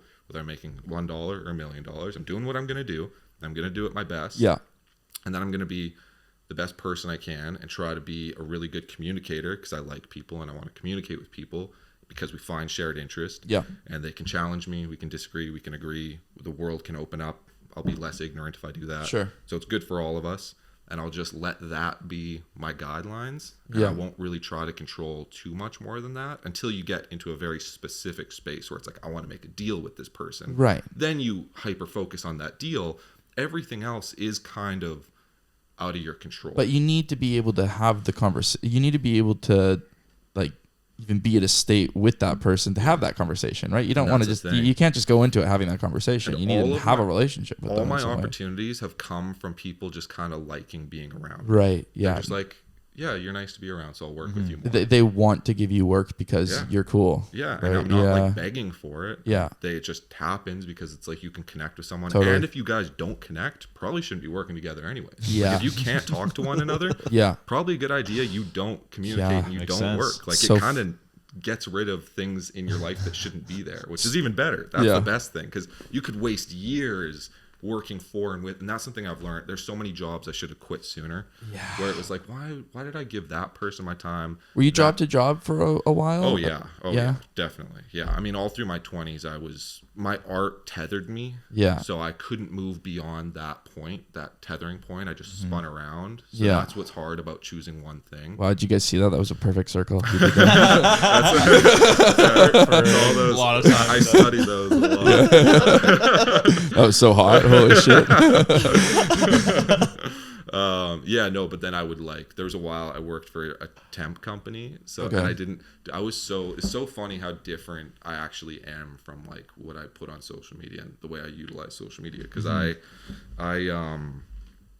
didn't have a phone until I was about 24 years old. Wow. Really? What do you mean? You had a flip phone though? I had a laptop. No way. Blackberry? I had a laptop. Okay. And I would email jobs. And they could only communicate through email, and I had no money, and so I found a temp agency that would send me emails, and it'd be like, and it was like a below minimum wage. Yeah. So it was jobs that I could, if I got just the job itself, I would have been paid a little bit above minimum wage. Sure. They took a cut, so I made like shit money, and then they would be like, for a month here, we need you here. For a week here, we need you here. And they would just send me these random jobs. So I worked like a grad reunion. I worked in a spice factory. I worked in breweries. That's so cool. I worked like moving shit. Just all these random jobs. That's kind of funny though. Because they just send me emails because I didn't have a phone. I got a phone when I started working at Best Buy when I was 24 years old.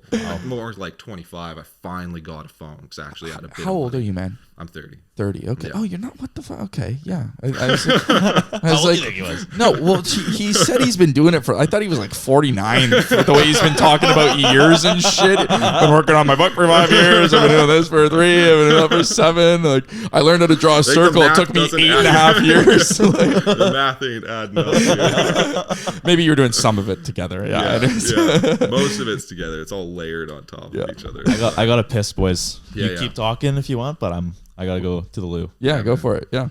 All I can see right now in my head is just like me and Brett talking about semen retention on a yacht. I think that'd be. I just see the TikToks, you know. I just see the stupid TikToks that you can pull out of it. Yeah. So is that what you guys want with your podcast? Is it to be more like do you have like an image for your?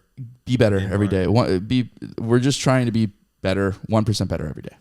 Right. That's what it comes down to. And we want other people to think about that as well. Right. Specifically like younger dudes and girls, right? Just to think about like, we talk about it in school a bit. I think in Canada they talk about setting goals quite well, and there's a point to learning it. But I think it's just something we could, all benefit from, just being accountable, trying to do better.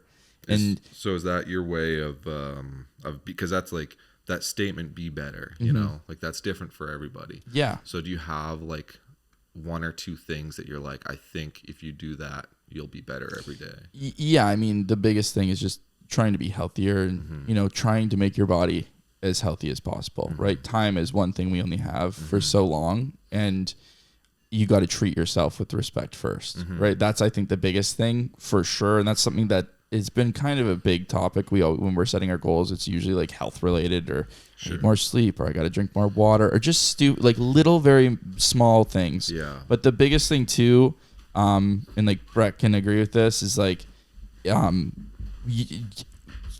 just a win. A win is always good, right?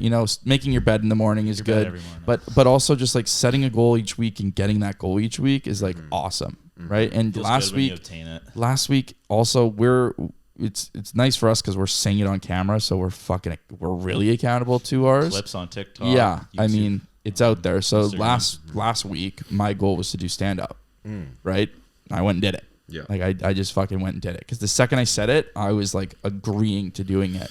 I really wanted to do it, but I didn't think I would have if I didn't say I'm doing it on the podcast, right? He's just asking us like, what's the goal for the podcast, and like, what's our kind of message, if anything, if any, it's to be 1% better every day, right?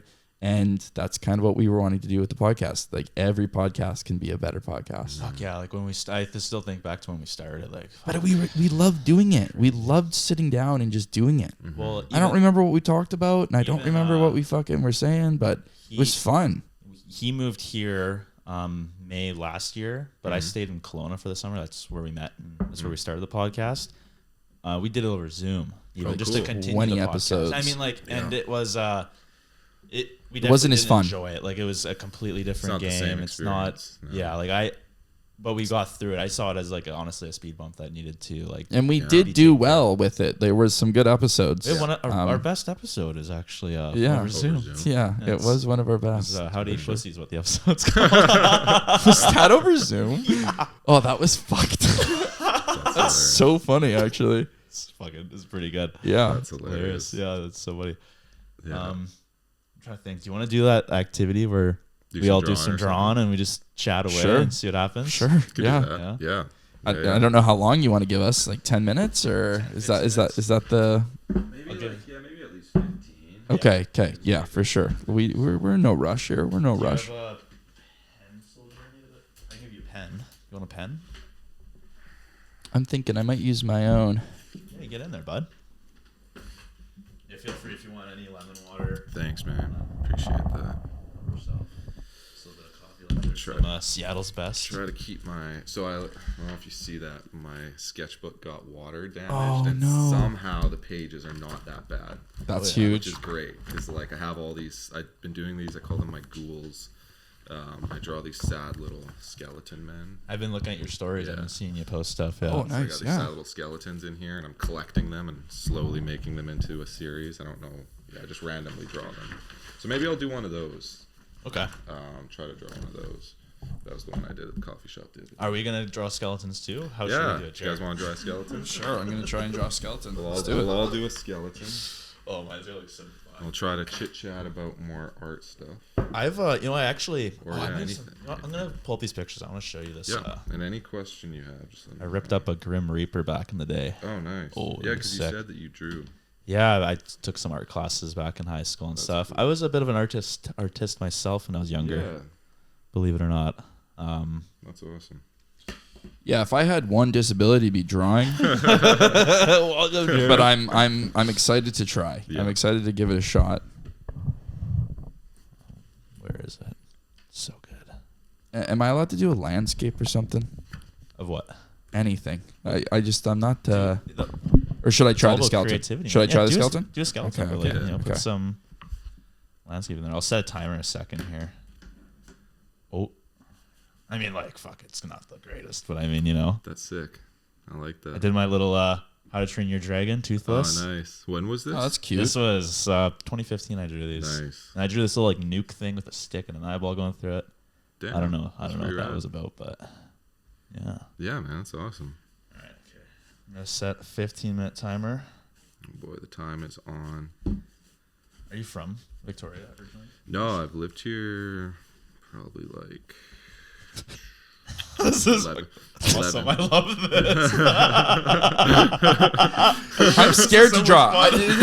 This is the thing. I'm scared to draw, so I need to just let my hand go and just go with the flow. Just you know. Let it happen. I'm trying to think of what a fucking skull looks like, and I just. Do a skull for the beard or something. That's super cool. That would be awesome. No, I'm not originally from here. I've lived here like 10 years, I think. Okay. Yeah. Whereabouts are you from? I was born in Alberta. And Shoot. then, Oh yeah. Whereabouts? like near Edmonton, kind of Valley View, Alberta. Oh, yeah. And then I've lived throughout a lot of BC, a lot of interior British Columbia. He's Just stressing, stressing just balls. stressing hard. I don't know how I Dude, wanna it's start hard drawing on camera too. It's the Watch pressure's somehow. on. We've done more embarrassing things on the camera, so shouldn't be an issue, Jar.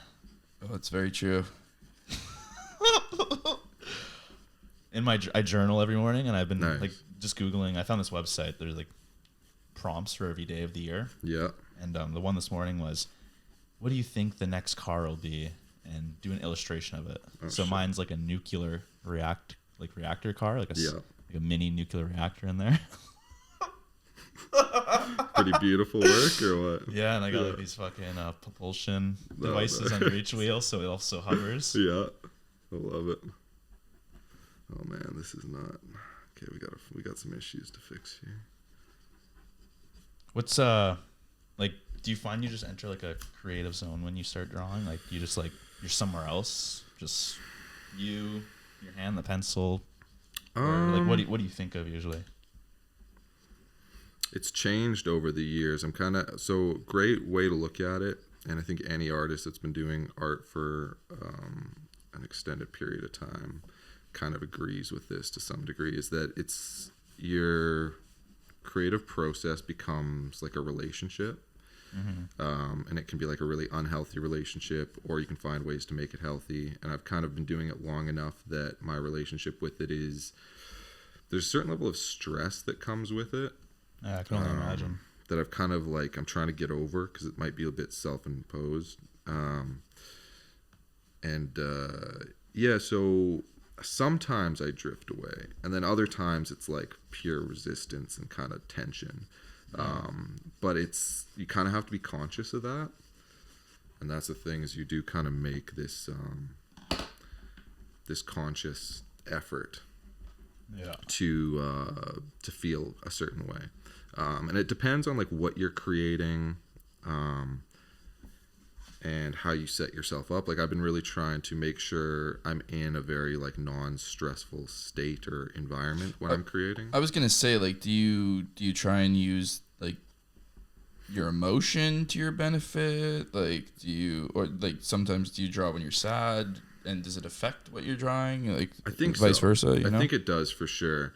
There's always, because I am doing kind of illustration stuff, there's always a foundational element that is kind of just void of anything. It's just as simple as what you put down. Like it's just as simple as straight lines and anatomy. Like it's not, right. It's not, there's not really any emotion in it, but then it's intermingled with what you're creating and the emotion that you have.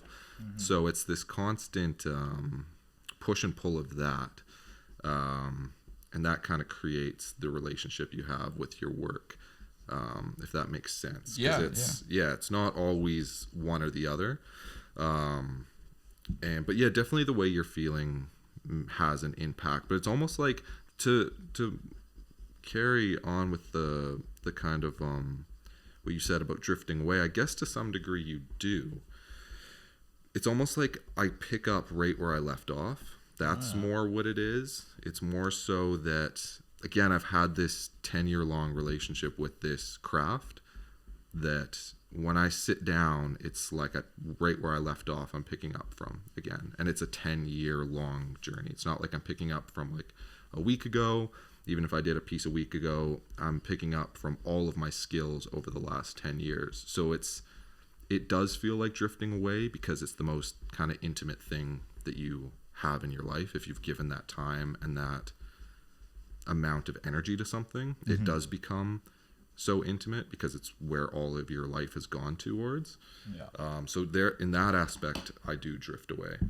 And then some days it's just not, you're not feeling it, you know? No, yeah, I was gonna say some days it's just not there. Like even with guitar, why I asked that question in the first place is like when I'm in it, like I'm just totally disconnected from everything around me. It's just me, the guitar, and just like whatever I'm thinking about, whatever I want to sing about. Yeah, it's just interesting. The whole other world you can enter, you know? Yeah, definitely.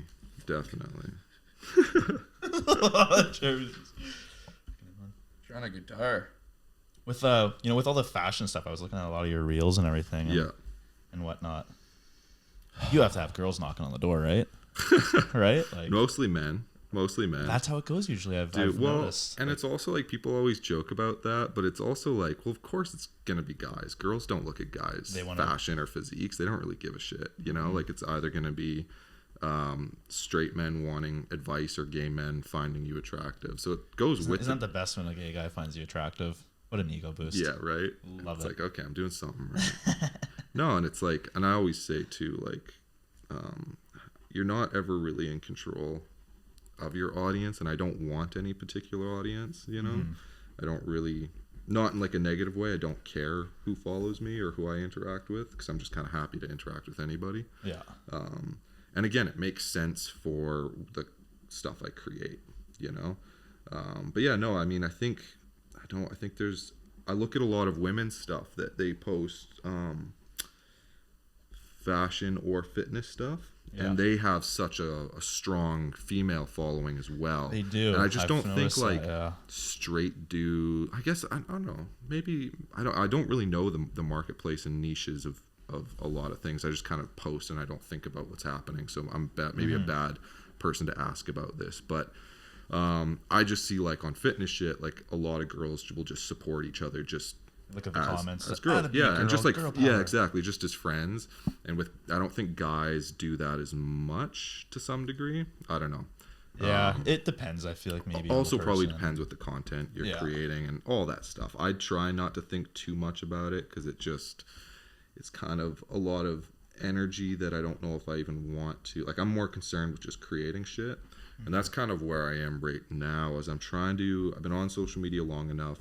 I gave myself the go ahead to create just crap, like really bad content for a couple of years. That was my goal, because my biggest fear, and I think one of you kind of touched on this with doing the comedy and stuff, is my biggest fear was just not doing anything. Like just not getting up, just not doing it, because that's how I operate. Like, I'll let the fear control me, and I was like, damn, bro.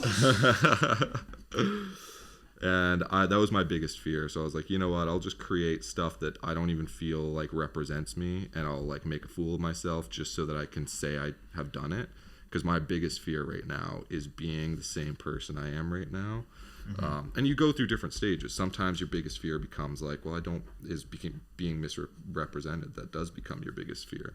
But at that time, it was so much about like, I just don't want to not do something. That if I have a fleeting thought, because that's not how I work, I usually don't have like, I'll just take advantage of any thought I have. I'm like very analytical, and I'll overthink everything. Okay. So at that time, I was like, I know this is your issue. This is what you'll do. You'll talk yourself out of this. So just start doing it. Give yourself the permission to fail, because no one else is going to do that. Everyone's going to, when you go onto social media, the people that are going to want to talk with you are going to be, actually not true. I thought it was going to be everyone just was going to want to hate on you and call you names and shit, which happened a bit in the early stages because I didn't have any. Oh yeah. Yeah. we know all about that. Our favorite one is like, I saw this one comment. This guy's like, they should stop allowing people to buy podcast equipment. That was literally that's a great fucking comment. You know what's so funny is I just got the same one yesterday on one of my videos. Someone said they should stop allowing people to have cameras or whatever. So it's like they're all stock responses, right? Totally. And it's like there's people out there that's what they need to do for themselves. They need to just like fucking throw a stock response at someone because they know someone's trying. They see that they're vulnerable. They see that they're probably in a moment of insecurity. So they know they have an actual impact on you, which it's like a shitty thing to do to a human being. But you have to understand, like, well, if someone needs to do that in their day to day, that's great for them. It's not somewhere I want to be in life. I would much rather like have the courage to uplift people because I think it's hard to do that, especially knowing like if someone else is doing something you want to be doing. It takes courage to be like, I'm somehow happy for you to succeed even if I'm not succeeding. I think that's a great mentality to be in. No, for sure. Just wanting the best for other people, honestly. Yeah, it's because it's just, also the older you get, the realize and the more shit you do, the more you realize like, oh man, even if someone gave me exactly what I'm asking for, it doesn't mean I'd get anything out of it. Like it always comes down to like what you're able to do anyways. So the jealousy aspect is pointless because it's not really real. It's not like someone else is taking something from you. You have to be in control of a lot of shit. But so there's, the comments are comments, right? It's not a big deal. But I just knew that I would talk myself out of it. That was the biggest thing because I'm really bad for that. So it gave myself the freedom to fail, which I think that's like the hardest part. That like ability to be like, okay, like you're allowed to make a fool of yourself and it's okay. Because again, no one else is going to let you do that. Everyone's gonna want to call you on your stupidity. You have to want to as well. You want to. You want to have to be the idiot and like the weirdo that's being weird. Like whatever, fuck it. Yeah, because something comes from it. Yeah, totally. And like again, like my sketchbooks are filled with garbage because I need to fail. I need to look like an idiot. I need to be bad at things. I need that even for yourself, sort of thing. Yeah, well, I need to push the boundaries and figure out, how things work, how things don't work. The nice thing though is in my sketchbook I can do it and have no witnesses. I can hide it, right? Podcasting, comedy, music, like if you're anything performative, you have to fail in front of people, and that's why it's so easy to be like, well, I just won't do that. And it's like, all right, well then you miss out on all the good that comes from that too, right? Exactly. Totally. And again, like I'm always like, I love art and I love doing my art and everything. But I'm also hyper aware of what it takes from you, and it takes a lot of the outgoing features of a person because you're so internal with everything, and so it'll take that ambition to want to put yourself out there. So you need to kind of always recreate that in yourself. That's always hard to do. That's always really, really awkward to do. For sure. I forget what the original question was. Me too. So I'm finding my muse. Yes. How's it feel to be back in art class, Jeremy? It feels good, actually. Dude, I never went to art class. I'll be honest. Damn, you got shading going on? That looks so good. Brett's got his shading going on. I love it. Yep. I feel like shading is an important part. I'm not making a skeleton, by the way. What is that thing? I love it. Yeah. So ripping the guitar. All right, boys, we're down to a minute 45 seconds. Fuck, I was gonna do a whole scenery in the background. Never mind. Oh shit. Okay, we gotta make this go fast. What else do I want to add? My tentacles have freckles on them. I don't even know what else to add to my fucking shit. Oh my god. Add some emphasis. Hand cramps. Love a little emphasis. Okay, we gotta get quick and dirty with these lines. Put a nice little signature on her. Yeah, there's something to with like comedy too. You're just writing a joke every day. Yeah. Regardless of how good it is. That's a Seinfeld trick. Yeah. He would just fucking every single day he would write something down regardless of how garbage it was. Yeah. Right? Like I think it's the same thing with drawing, right? You just got to doodle something. Cuz if you're not doodling something, you're And there's always something else out there to distract you from what you want to do, you know, and there's always a reason not to do the thing that's the most uncomfortable thing that you want to do. Like it's so tempting to be like, oh man, I want to be a comedian. I want to do this thing that gives me more meaning than anything else. But the downside is so terrifying. I'll look for any excuse not to do it. So that's that temptation to just avoid the things that scare you the most is always there. And I think to recognize that and just be like, well, I'm going to do it every day. That's my secret for myself is I just turn my fucking brain off. And I'm like, you know, 5 seconds, boys. Oh, shit. 3, 2, 1. Okay, I got to take these construction lines out. Yeah, you're good. Construction lines. I remember that word now. Yeah. Back in the day, yeah. I think that's an actual term. It must be. There's so much I want to add to this. I like that. Looks good. See, I was trying to remember the fucking skeleton nose. I was like, fuck, man. Skeletons are tough, but they're like probably the best way to learn anatomy and how to draw faces is to learn skeletons. If you have that's under it, right? Yeah, Makes if you have a sense. good foundation of how to draw a skeleton. Okay, I'm sorry. Good. Nice. That's skeleton-like. Jared, do you want to present your drawing to the class? So this is my little alien buddy with tentacles and a fucking nice dirty bush. Strumming the 16 or what is that fucking 12 string, and he's on an island. Some birdies. Some birdies in this I was doing a palm tree over there. Trying to get some. Can you guys take a look at my shading, Yeah, the please? shading, That's beautiful. yeah. The sun, kind of, you know. Woo!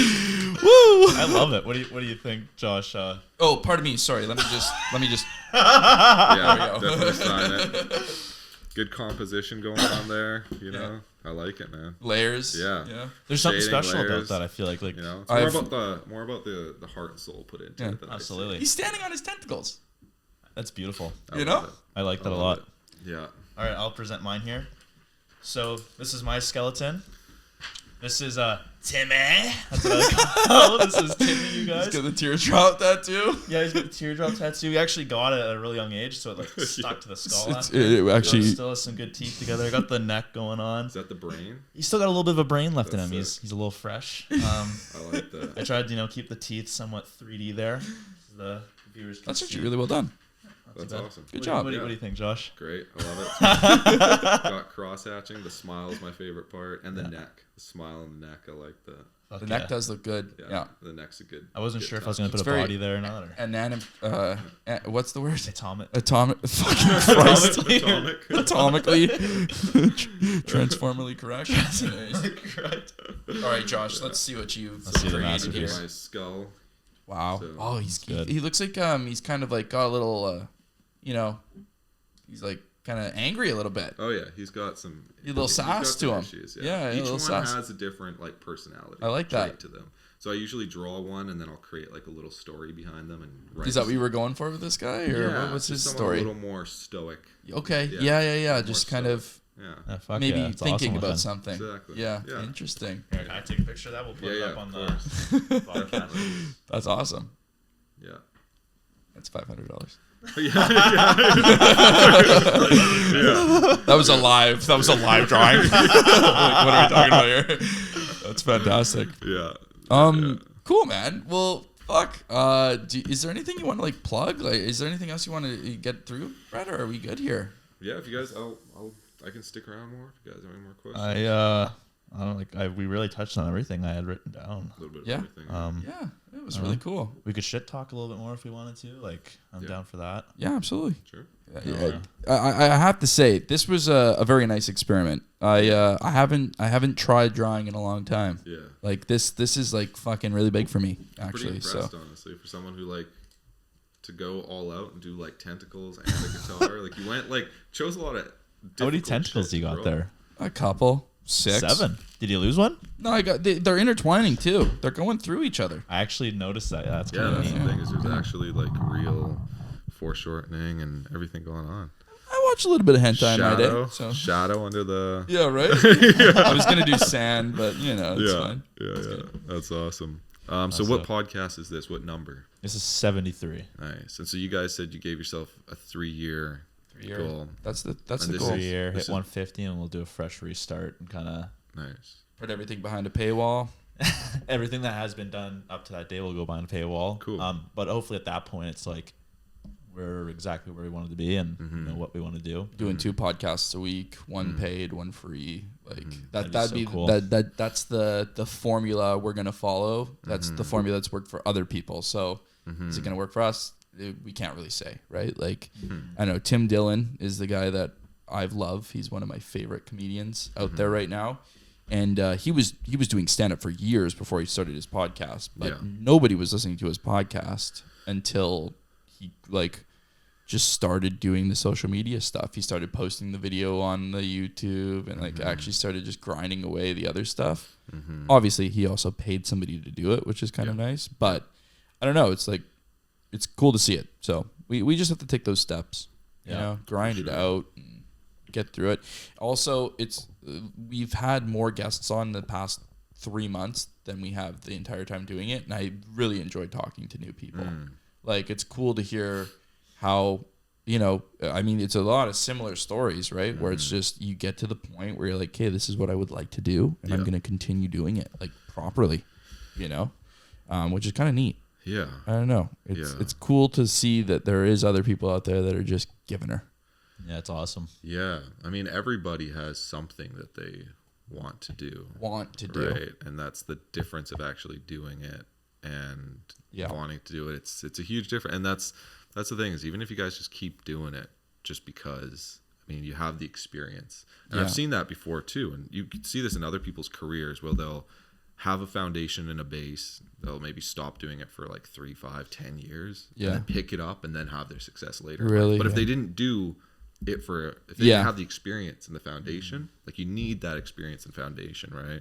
Well, that is the most important thing, is the ability to do it. I think so many people keep watching other people doing things and they're like, oh, you know, it took them this and this amount of time for it to kick off. And it's like, okay, but don't forget about the foundational part, that they were grinding and they have the experience or the product or the value because they've done it. They know they have something to offer. You can't just watch and then be like, well, it'll come my way eventually.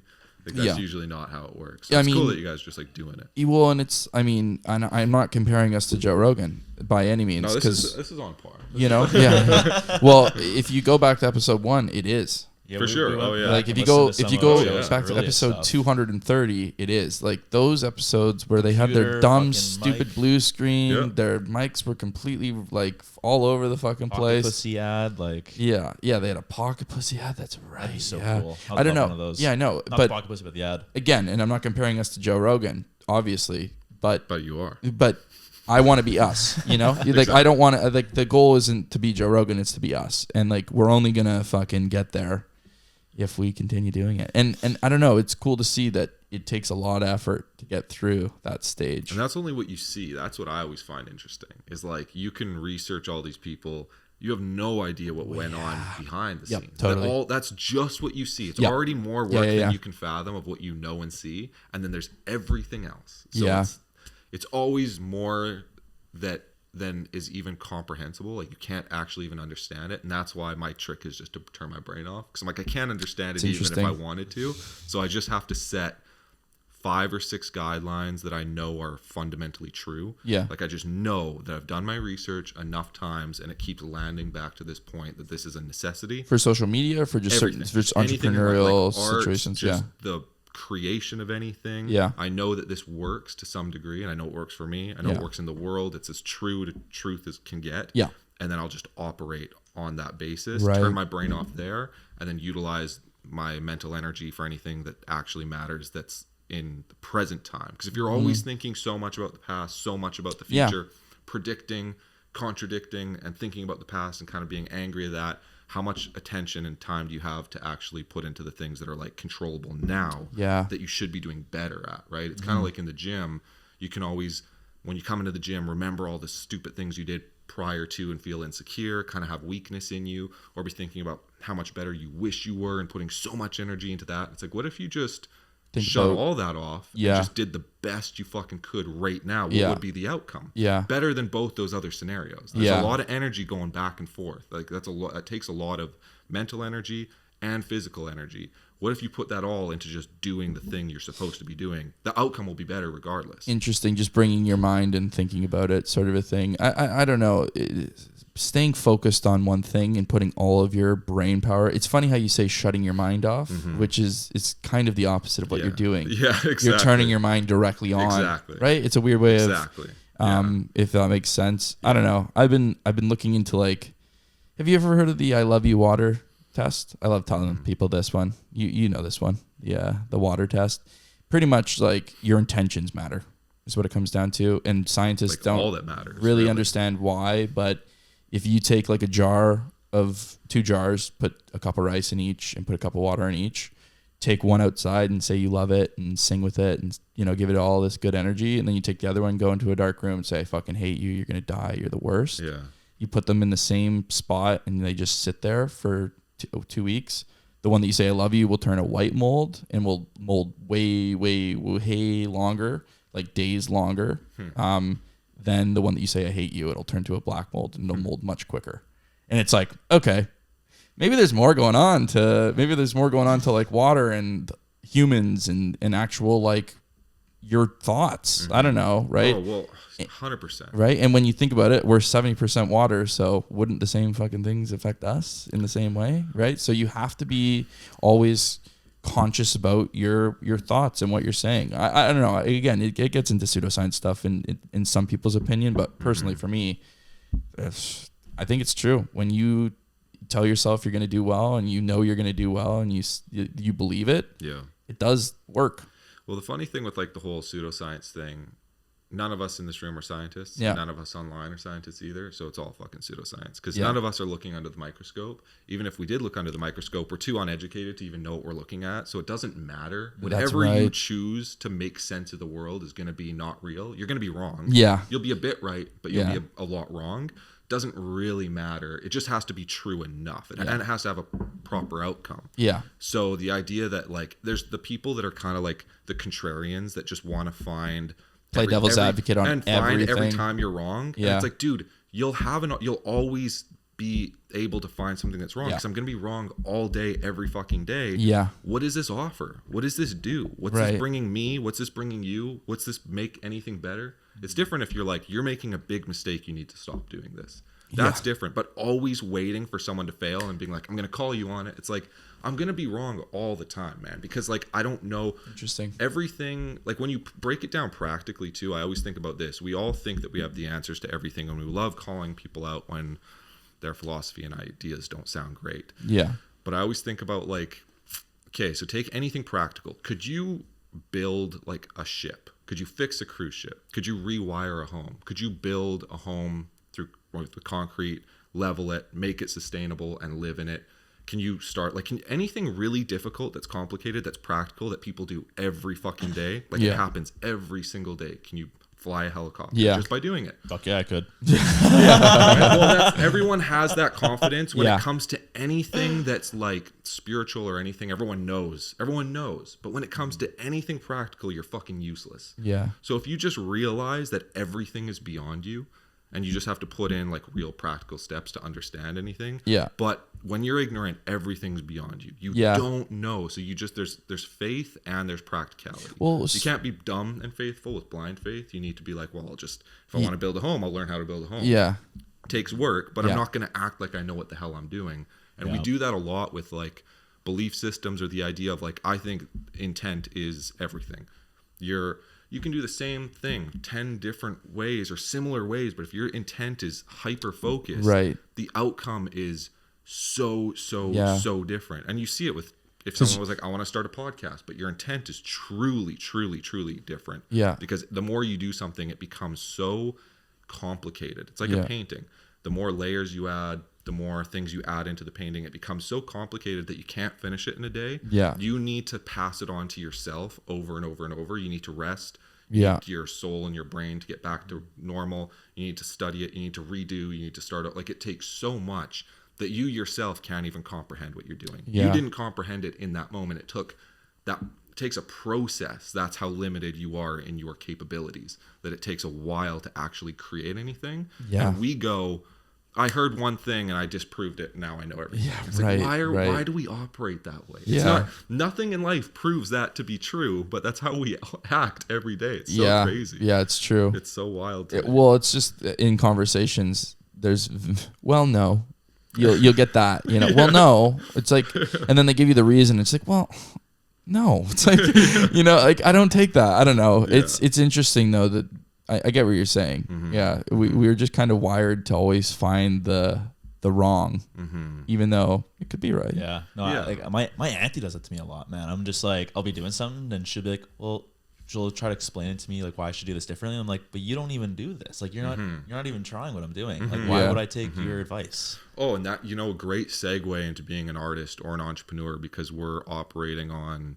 a level that has no borders and boundaries, which is what's so exciting about it. Right. Your earning potential's unlimited. And getting on the yacht, talking about semen retention, like that could be an actual goal, that's right? Reality. And it's like for anyone else that's not. People are like, what the fuck are you talking about? Right. But when you live it, you have to make sense of it. Yeah. And it's so to you're making sense of something that's not in existence, which is a weird world to live in, that's the foundation of art. Yeah. It's like, this doesn't exist. It doesn't matter. It only matters when I create it. Yeah. And so other people look at that and it's fun to like be like, you should do this, you should do that, knowing they're never going to do it. So they kind of throw it so effortlessly out because they know it has no value, but they also treat it with the idea that you should really listen to me. Because my opinion, like I really like my opinion, and you should do what I want you to do because you're the creator. But when you're the actual person doing it, you know the consequences, you know the stakes, you know how hard it is.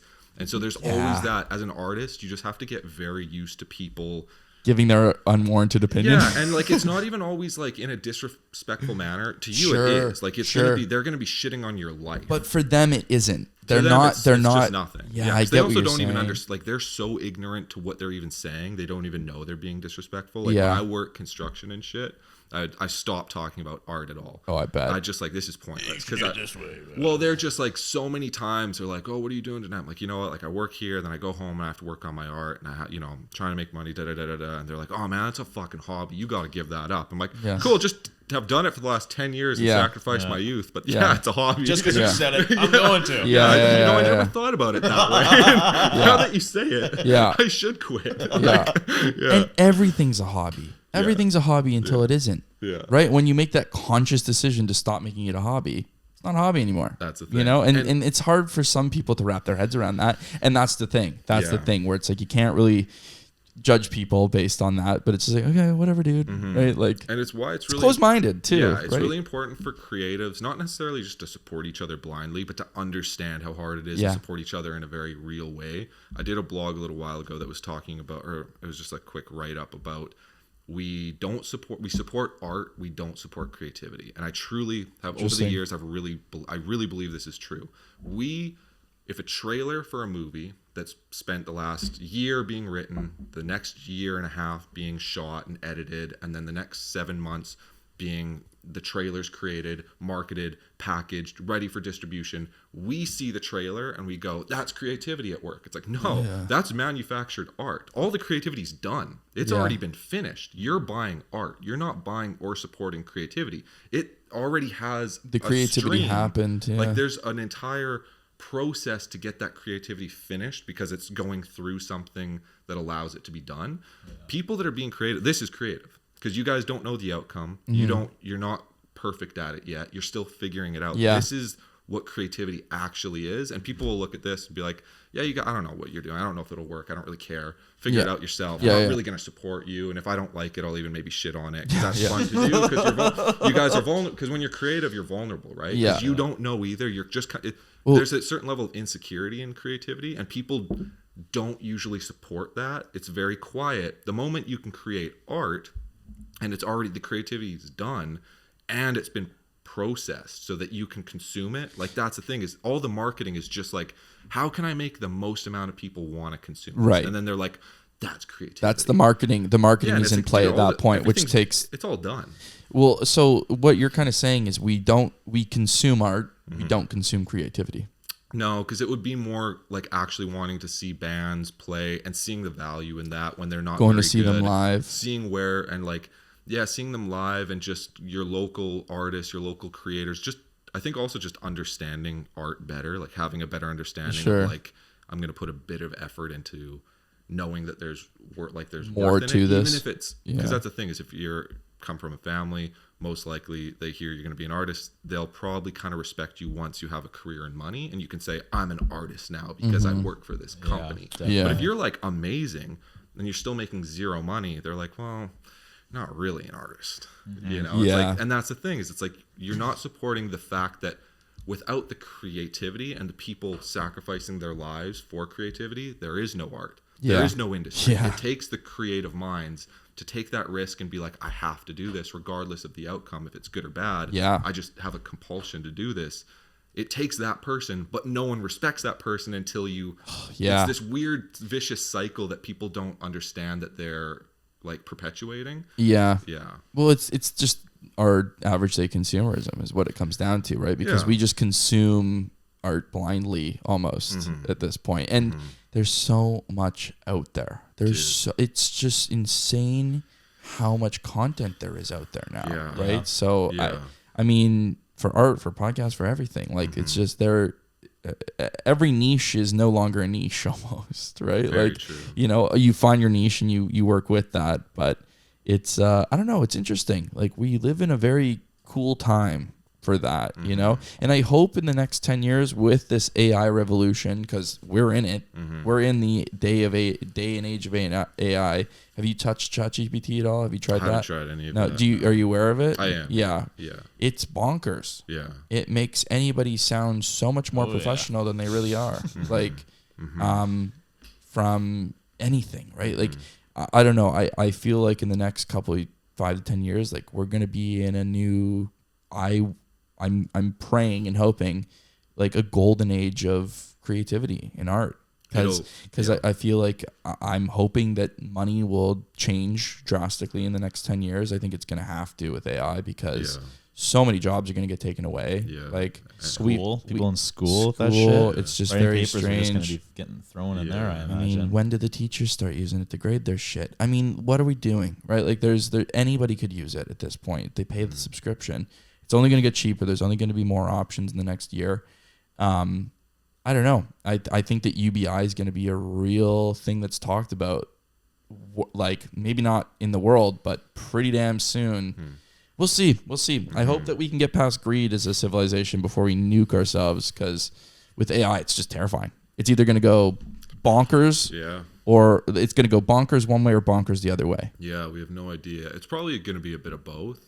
I'm sure. You know? And like the creative aspect, I think the hard thing with creativity too is I always say this with like films especially, and this is what I want to try to create with my art, is I want to create like what you don't know you wanted, because we always this is why this is the you'll always see this process with movies. An original movie comes out, everyone falls in love with it because it's new and exciting. You're like, oh my god, this is amazing. So that's the new status quo, and everything copies that until you get to the point where it's like, well, I've seen this I know times. what to expect. But the studio's like, yeah, but you'll buy it, and they're like, true, but I'm not really happy, but I will buy it. That's correct. And then you go, well, you can't take a risk from this because this is what works. And then someone else comes along and offers something that you didn't know you wanted. And that's like, right, that's what I was after. I wanted to come in and have all my expectations not just met, because then if they're met, it's only what I already know. I want you to be beyond me. I want you to be smarter. I want you to know something I don't know. I want you to be more talented. And we as a culture, when we watch art and create art, we get very comfortable and we kind of grow with the creators. Like, oh, I get what you're doing. I get this now.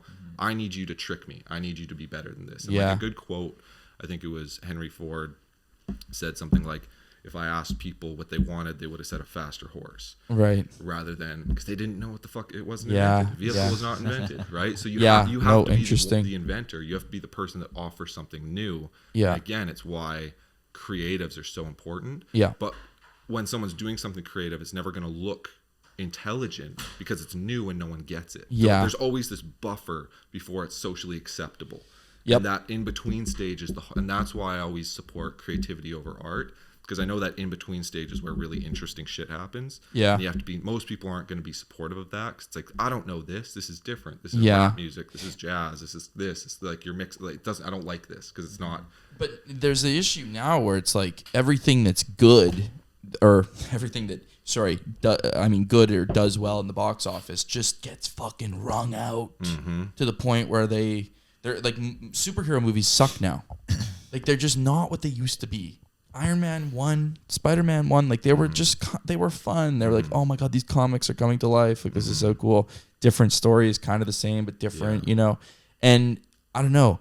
I'm just thinking, like, bring back Adam Sandler. Like, we just need some fucking... There's no comedy movies getting made anymore. Like... Yeah, comedies are something that I really don't see, like, a true comedy. You know what I mean? Like a comedy genre that doesn't really 2005 to, like... Well, I mean, even the 90s. You can't make that shit. Yeah, I know you can't say those things. Comedies, too, is, like, some of the best comedies were, like, 10, 15 years ago, but you can't make a movie like Idiocracy. that. Have you seen Idiocracy? Yeah, that's a good one. That movie's fucking fantastic. Yeah, I think that's, well, I think one of the shorts that I saw with Matt Damon, he really put it into perspective that I never thought about, where he was saying, like, I think Netflix and stuff really killed the ability to create, because, like, I think about growing up in the 90s and 2000s, and you think about Good Will Hunting, Forrest Gump, Dead Poet Society, all these movies that are original niche art house indie films that were the blockbuster mainstream films, and you're like, that's a wild time to grow up in. That every movie was independent and different, and they were nothing like each other, and they were the best grossing films of that time. And now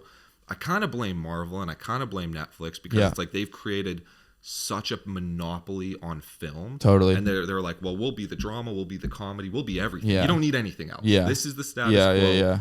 And it has to make money with these already established characters that are good, and it like has to assure money. We can't take any risks. And well, the investors are investors, you know. Well, like, I think of one of my favorite movies of the last while is Hell or High Water. I don't know if you guys saw that, with Chris Pine, and it's like a modern day Western bank robbery, but it takes place in Texas in modern day. Okay, fantastic film. In it, Killed it in terms of public opinion. Everyone loved it. People loved it. Critics loved it. Everyone thought it was amazing.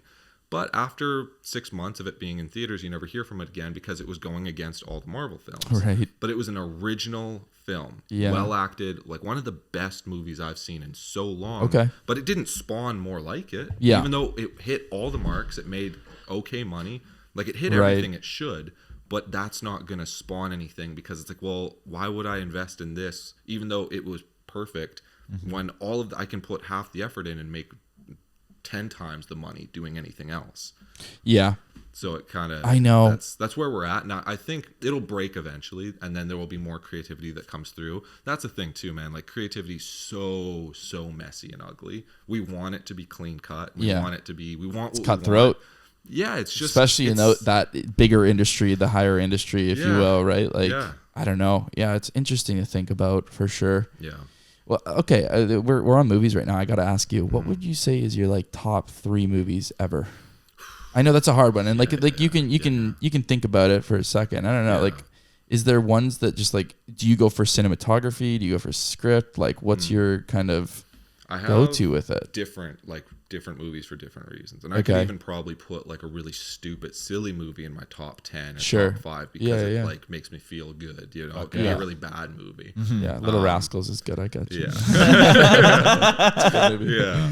Alfalfa. Yeah. Most of my favorite movies I don't watch that often because they're too heavy, but they're my favorite because they have the biggest impact. I've done that. Like I won't watch them for years because I'm like, I just can't do it. I've only watched Endgame twice.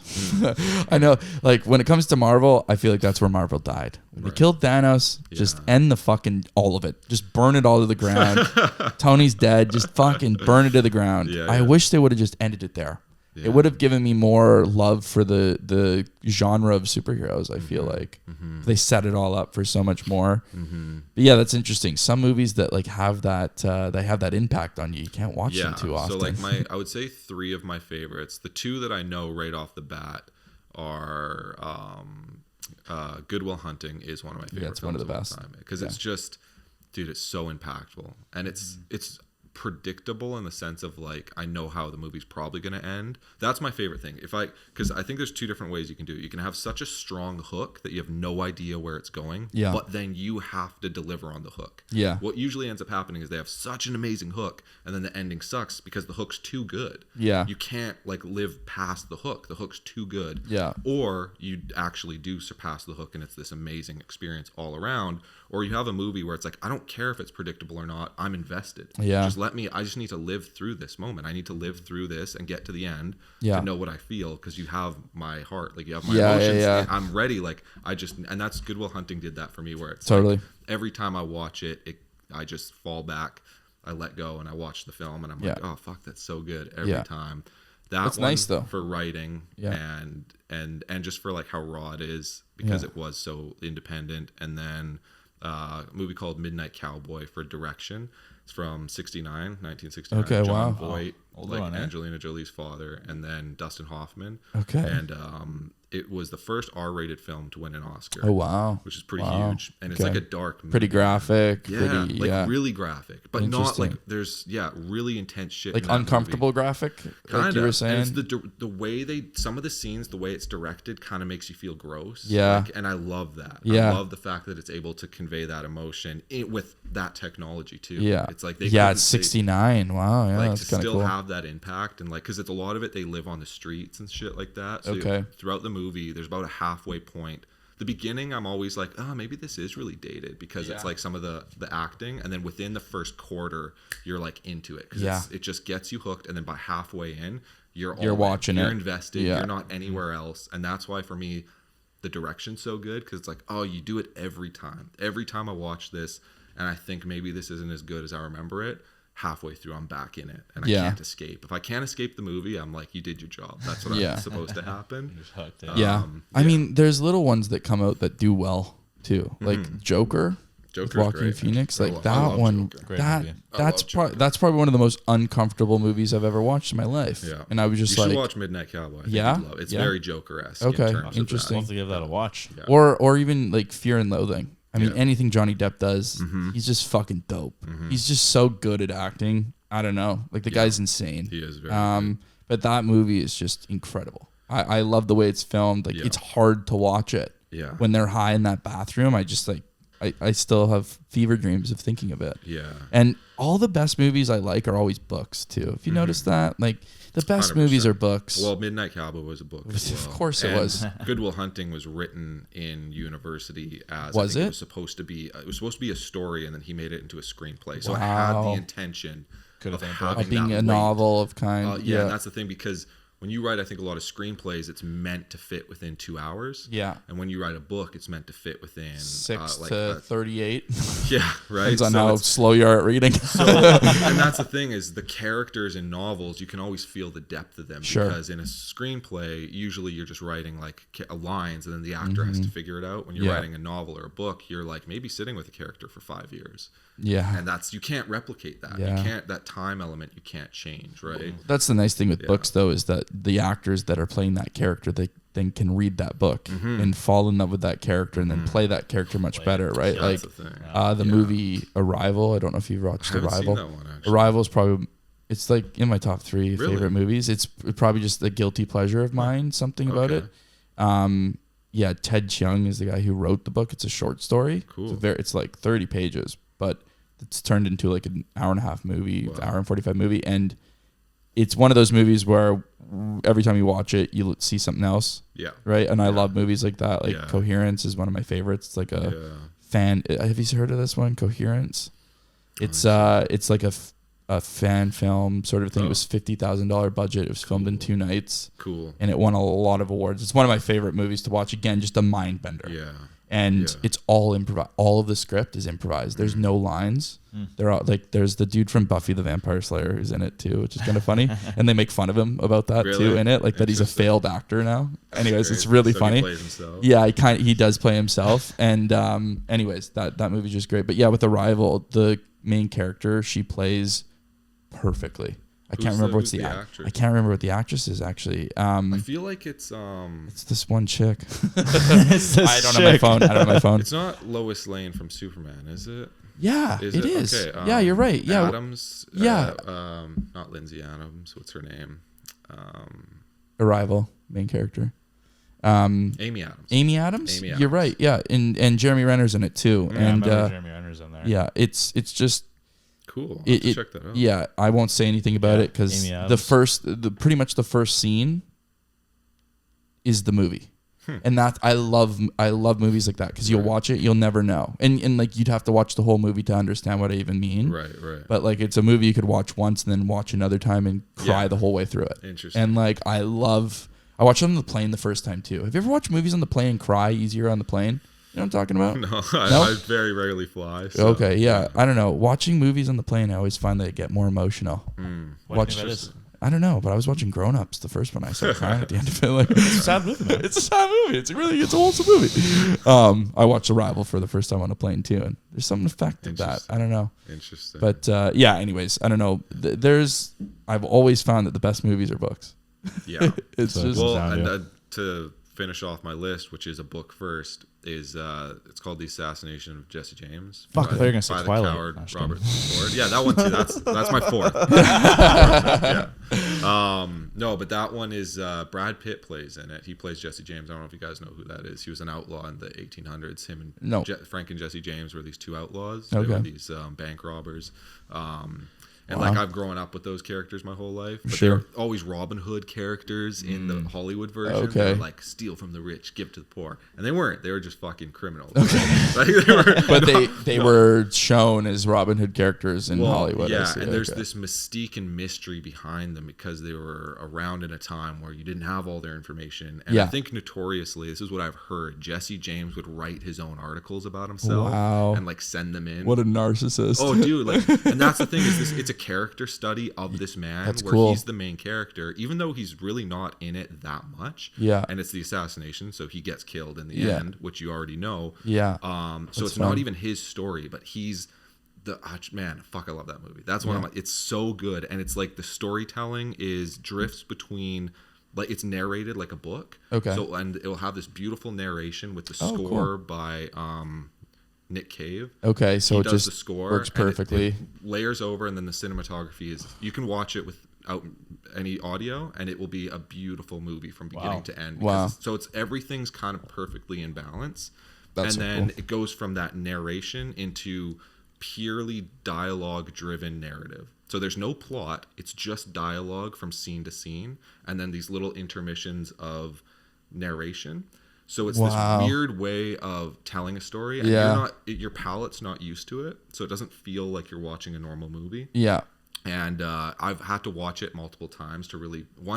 First time I saw it, I hated it because it came out in 2007, along with like There Will Be Blood, No Country for Old Men, and it has that same tone. Yeah, okay. But it bombed, and those movies did really good. Oh wow. Because everyone was ready for a shoot 'em up western with Jesse James, Sure. and this was this weird artsy story that really has very little action in it, all dialogue driven, kind of hard to follow at times. And I was young enough that I didn't like it, and but it always stuck with me in the back of my head, like really stuck with me. Yeah, interesting. Years later, I'm like, I have to fucking. You gotta just get movie. through it. Like, it will not leave me alone. That's cool. That's cool. And now I watch it every year because I'm like, I need to live in that world. And every time I do, there's like these little, like there's a scene where one of the gang members with Jesse, you can hear him talking in the background, and it's like an important thing that he's saying. You would never notice it, but he asks, he's like, "Are you superstitious?" And then later in the story, you see this man's downfall and how he becomes so superstitious, and you see their character development is like you miss it and it's gone. So you just have to like watch it over and over and over again and see how everything is meaningful. That's cool. And it's That's so fun.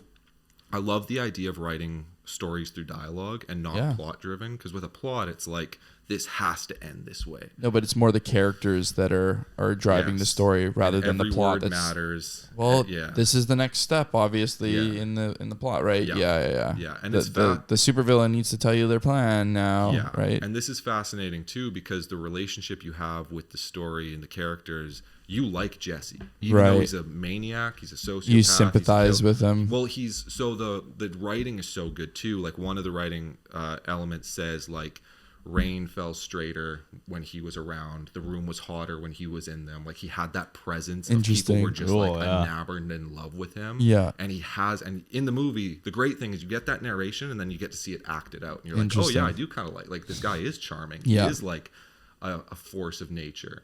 And it feels so cool because they pay it off that way.